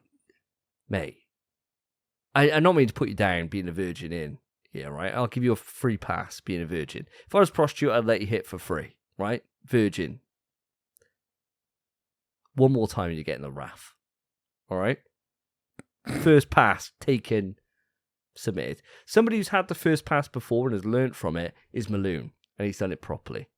So he's got a safe, possible, and a crazy, right? But he's also put a new one in, which I quite like, which is hope. Oh. Ooh. I quite like that. I quite like the hope, right? Maybe we might incorporate that in. I might steal that, So the safe, Death Stranding 2. Shock, yeah, brilliant. I'd like a little bit more detail, Maloon, but happy with it. I'll accept your safe. You don't have to give us shots, so that's fine. So I'll take it. Possible. I really like this. Horizon Online MMO. It says job listing said it was launching in 2025. I think there is a possibility for this. I think I'd accept it. It's not overly likely, and that's why I guess it's possible. And then it's crazy. Corey Balrog's project. So this is the new project that Santa Monica are working on. That apparently is like some futuristic game that's been rumored a few times. And Corey Balrog is apparently the guy leading the charge on this. So the director of God of War. Thoughts on Maloons? We giving him? I'll give you his hope. I'll give you his hope as well. Hope. Ark Raiders release date. I've never needed a game more. This has become my reason for living. It fills a multiplayer hole in my heart. Now, I've heard so many awesome things about Ark Raiders. Never played it. Never taken up on the betas or anything like that. I've heard overwhelming praise on Twitter for this game. People were breaking down when that beta ended. They couldn't believe it was over. I gotta give it a look in when this comes out. I just have to. I really do. But I enjoy the hope. What do you think of Maloon's list, lads? Stinky or slaps? Phil, over to you. I think the top and the bottom slap, for sure. Because Embark Studios, they are a partner at the Summer Games Fest. And of course, they're the guys behind Ark Raiders. So I could see that happening. And I'm really keen for that one. Death Stranding, obviously, it's the same prediction that I'm making, so it's got to be there. Obviously, I'm always right. But the other two games that fill that sandwich of beautiful games, neither of those publishers or developers are partners, so I have to have some sort of doubt there that we're going to see those. Horizon Online, it'd be under the PlayStation Studios umbrella. Same with Corey Balrog's project. Both be under there. Yeah, It but would we're come not in. seeing those studios, are we? And I had to do a bit of a reach for Death Stranding, saying it was going to fall under PlayStation. And we see a lot of marketing around Death Stranding, Ghost of Utah, and Metal Gear. But we're not seeing it for those other two projects, are we? I suppose it would be like big hitters, wouldn't it? Coming out of nowhere, this is the announcement, right? Big deals. This would be Jeff coming out and he'd be like, so you waited long enough. As we know, the next game was done. So Santa Monica might ring a few bells in here. Previous Game of the Year winners. Ooh. Animal, what do you think about this? Oh, very excited. It's going to be a new Muppet, hasn't it? Yeah, true. Maybe we've it's had Piggy. we've had Piggy. Have We might finally get Kermit. We've had Piggy, Kermit. Gonzo. Do we have Kermit? Fucking who's left? We've had the old man. Yeah, Gonna get fucking Big Bird soon from Sesame Street. it may be. That'd Maybe. be brilliant. Or Grover. Yeah. Elmo, obviously. He's Elmo. He's an easy in, isn't he? course. Yeah. Jeff Elmo will be up comes there out. giving him a tickle. Hi, Jeff. Yeah, I'm so excited. Can't wait to see this trailer. And then boom, shakalaka, online Horizon MMO comes out, and it's everything we hoped. Basically just Monster Hunter, but Horizon. Fine by me. Put it out. I'd be over the moon with that. Really would. If it looks good. If the combat's better than Finn West. Yeah, we'll see. So, are you saying a stinky or a slaps, or are you saying it's... Well, it can't be in the middle, mate. Well, I guess it can. If you're forcing me not to sit on the fence, I'm going to go with a slaps list because it would be sick to see Horizon multiplayer. I'd love to see that. Yeah, it'd be sick. What about yourself, Spence? Your look tells me something. You smell something foul, friend. Bro, rotten, mate. Man has IBS and is eating fucking garlic. It's the stinkiest shit I've ever smelled in my life. For one, right, Death Stranding with no other information. That's the safest fucking bitch ass thing I've ever seen. Balloon, I love you. Come on. Expand your mind. Death Stranding 2, sure. It's obviously going to be there. Safe as hell. Respect. Horizon MMO. I can't think of something I want to see less. I would fucking hate to see an Horizon MMO. I'd fucking... Because the thing is as well, if they do show it, I bet they give it a lot of time. And I'd just be watching it the whole time thinking, fucking hell, get this off. What was the crazy again? It was Corey Balrog's project. Santa project. Monica's new game. Yeah, that hype. That slaps. Sick. I'd love to know what Santa Monica are doing. Great. And then Arc Raiders, I don't know what it is. So, it is what it is. I'm just uninformed, so I hate it. And that's Who are you, Lewis? Just ignorant. Just ignorant. Ignorant intentionally. I'm intentionally ignorant, so I hate it. So, other than Corey Balrog's project, but even then, I saw the tweet, you misspelled his name. Fake fan. Stinky ass list. Fuck off. Jesus Christ. Our biggest fan these days. No, I love him. He knows I love him. We had great fun on Concord back in the day. Jesus Christ. You just got in his good books playing Clear Obscure, and here you are calling his list stinky. I got to remind him where I belong. Well, Maloon, I'm backing you up on this one, saying with Mr. Hoy. I reckon it's a slaps list. If we do get Horizon Online and Corey Balrog's project, this is probably the best PlayStation showcase ever. We get fuck all from PlayStation in terms of news. So if we get like 2 big announcements, that's a fucking dream, man. And especially if Horizon actually looks good, then hell yeah. And I mean, the thing is, if it looks great, Spence will walk it back and he'll have it for free from me anyway. So we'll be playing it. So true. So great. It's a win-win for all of us. I think your list slaps. Really, really enjoyed it. And yeah, I like Hope as well. Because I'd always put Hope in there as being resistance. And it means I can bring it up every single goddamn time. Might take that. No, you can't, because then it stops you putting it in your crazy. That's true. So you can't. You literally can't. We can't include hopes. Yeah, sorry. That's what crazy's for. How many shots is Hope? None. It's just kind of like an honourable mention then. Yeah, kinda. Yeah, but it just means you don't have to put what you want in crazy. Yeah. So it ruins it, I think. Yeah. All right. Agreed. It's gone. You can still do it, Maloon. I like your Hope. Yeah, I like it. I like fans. Yeah. I fuck with you telling us your hopes. There's a cost for us. Yeah, there is. Everything's a cost. This show takes it out on us every time. And and unfortunately, listener, this is where our show has come to an end. Episode 115 has been a wild ride. Crazy amount of news. Crazy amount of things we shouldn't have admitted on the show about arson that we did. But here we are. And now my arse is on fire because I'm sure the police are going to be knocking at the door. Do you like that little pun? Was that a pun? Wordplay? Do you like that? It was wordplay, sure. It wasn't a pun. It was wordplay, and it was lazy wordplay at best. No, I think it would have come across better if we were in person, you know? Yeah, battered. Yeah. Yeah. 10 pints in we need. Yeah. Yeah, you might have got a laugh. Yeah, might have, yeah. Fucking hell. All right. Fuck me. Fuck me. And with that brings our show to a close. Been an absolute pleasure to be with you, as always, audience. If you've enjoyed the show, number of ways you can let us know. The first is you can leave us a review. So all you have to do is go onto Spotify, click the little icon that has a star next to it, that one you've been ignoring all the goddamn time, and you click that and you put 5 stars. It means a goddamn lot to us. It really, really does.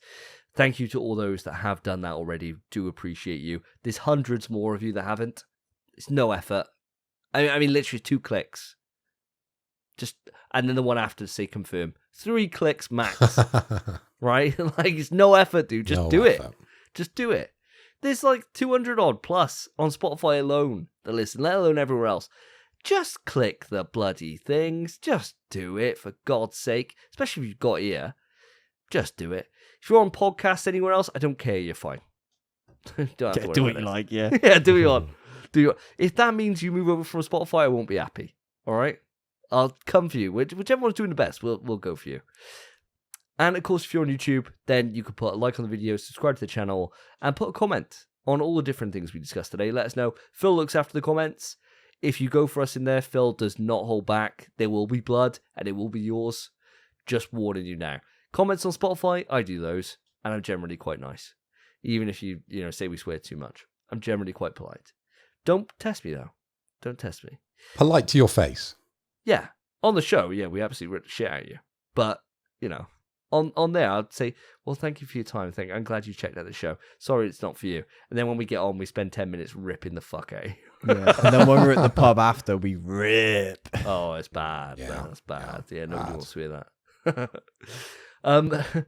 Pub stream? Yeah, pub street. Oh, Jesus, God, no. Absolutely not. We'll be cancelled straight away. And with that, that is the end of episode 115. Thank you all ever so much. I've been Davey. I've been Phil. And I've been Spencer. Take care, guys. Peace. In PS We Trust is hosted by Davey, Phil, and Spencer. You can write into the show via our email, pswetrust@gmail.com. Our Twitter is @InPSWeTrust. To find each of us online, follow our Twitters, @SSJDavey, @PhilipHoy, @SpenPie_. Thank you for listening. Take care of yourselves. Take care of each other. See ya.